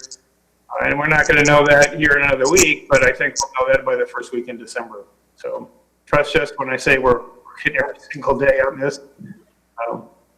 It's a lot of work, and departments are doing a great job. But again, everyone is going to look to have a flat budget without increases, and if they have increases in one area, they're going to absorb them with cuts somewhere else. So just trust us that we're working. You're going to see us bring it down, but everyone's flat, and everyone's suffering the same thing this year. It's kind of a unique situation, and we're thinking luck. After the new administration comes in Washington, perhaps we will see some money coming back to some of the municipalities. We did get some this year. We got the $1.6 million from the CURE Act, which was wonderful. We received CDBG money to help out our businesses and our nonprofits, also wonderful. And I expect to see some more next year. And it may be that we start off with a real bleak budget, and then there's money coming in, and the situation improves halfway through the year. So anyway, that's where we are. If you got any questions about any of the budget, anything you think about something, be sure to let me know, and I'll get you an answer. Any comments from the council? This is Alderwoman Swanson, and I just want to say I really appreciate the time that the departments have put into looking at their budgets and seeing where they can cut, and going back and seeing where more and more they can cut is. And I do just want to remind everybody, as Stephanie used to always say, budgets are fluid. So we may start off the year in a really strict budget thing, but depending on what happens as the year transpires, things may change and may look better, and some of the projects and things that we've had to put on hold, we might be able to look at those in the second half of the year. So trying to keep a positive outlook going here. Correct. One thing that did resonate with me a little bit when John Grip talked about it, but minimum wages, as that continues to go up, that's going to affect a lot of different departments as it goes. And some people, once again, they forget the people that are below that minimum wage dollar amount obviously is an increase, but there's that wage gap that also happens, that if somebody's currently at $15 and someone junior of them goes up to $15, now you a lot of times have to take the one at 15 and move them up to keep that wage gap with the seniority or the performance level. And so it adds up to a lot of dollars throughout the city, where private industries have the potential of increasing their prices to cover that, or they're selling widgets and they can become more efficient. We're in the service business. The cities primarily are in the service. We don't have widgets to sell and that sort of thing, which then when you're in the service business, it's bodies. It's a lot of people that need to perform those services. And so it's a very delicate and difficult to balance. And once again, I got to echo what Alderwoman Swanson said, is that I really also commend not just the department heads, but all the city staff, because the department heads work at it, but as we saw here and heard from here, there's also people that report to them that are not only involved in the budget, but it affects them. It really does, whether it's having to work harder, work smarter, whether it has overtime, adjust their schedules, their daily, what time they come to work, what time they go home. There's a lot of people that it can make a difference, that it makes a difference to make this happen. And I think that we've seen and will continue to see the city employees step up to the plate and continue to perform the services at a stellar rate, a stellar service level, and try to keep our costs down for the taxpayers. So I commend everybody, not just the department heads.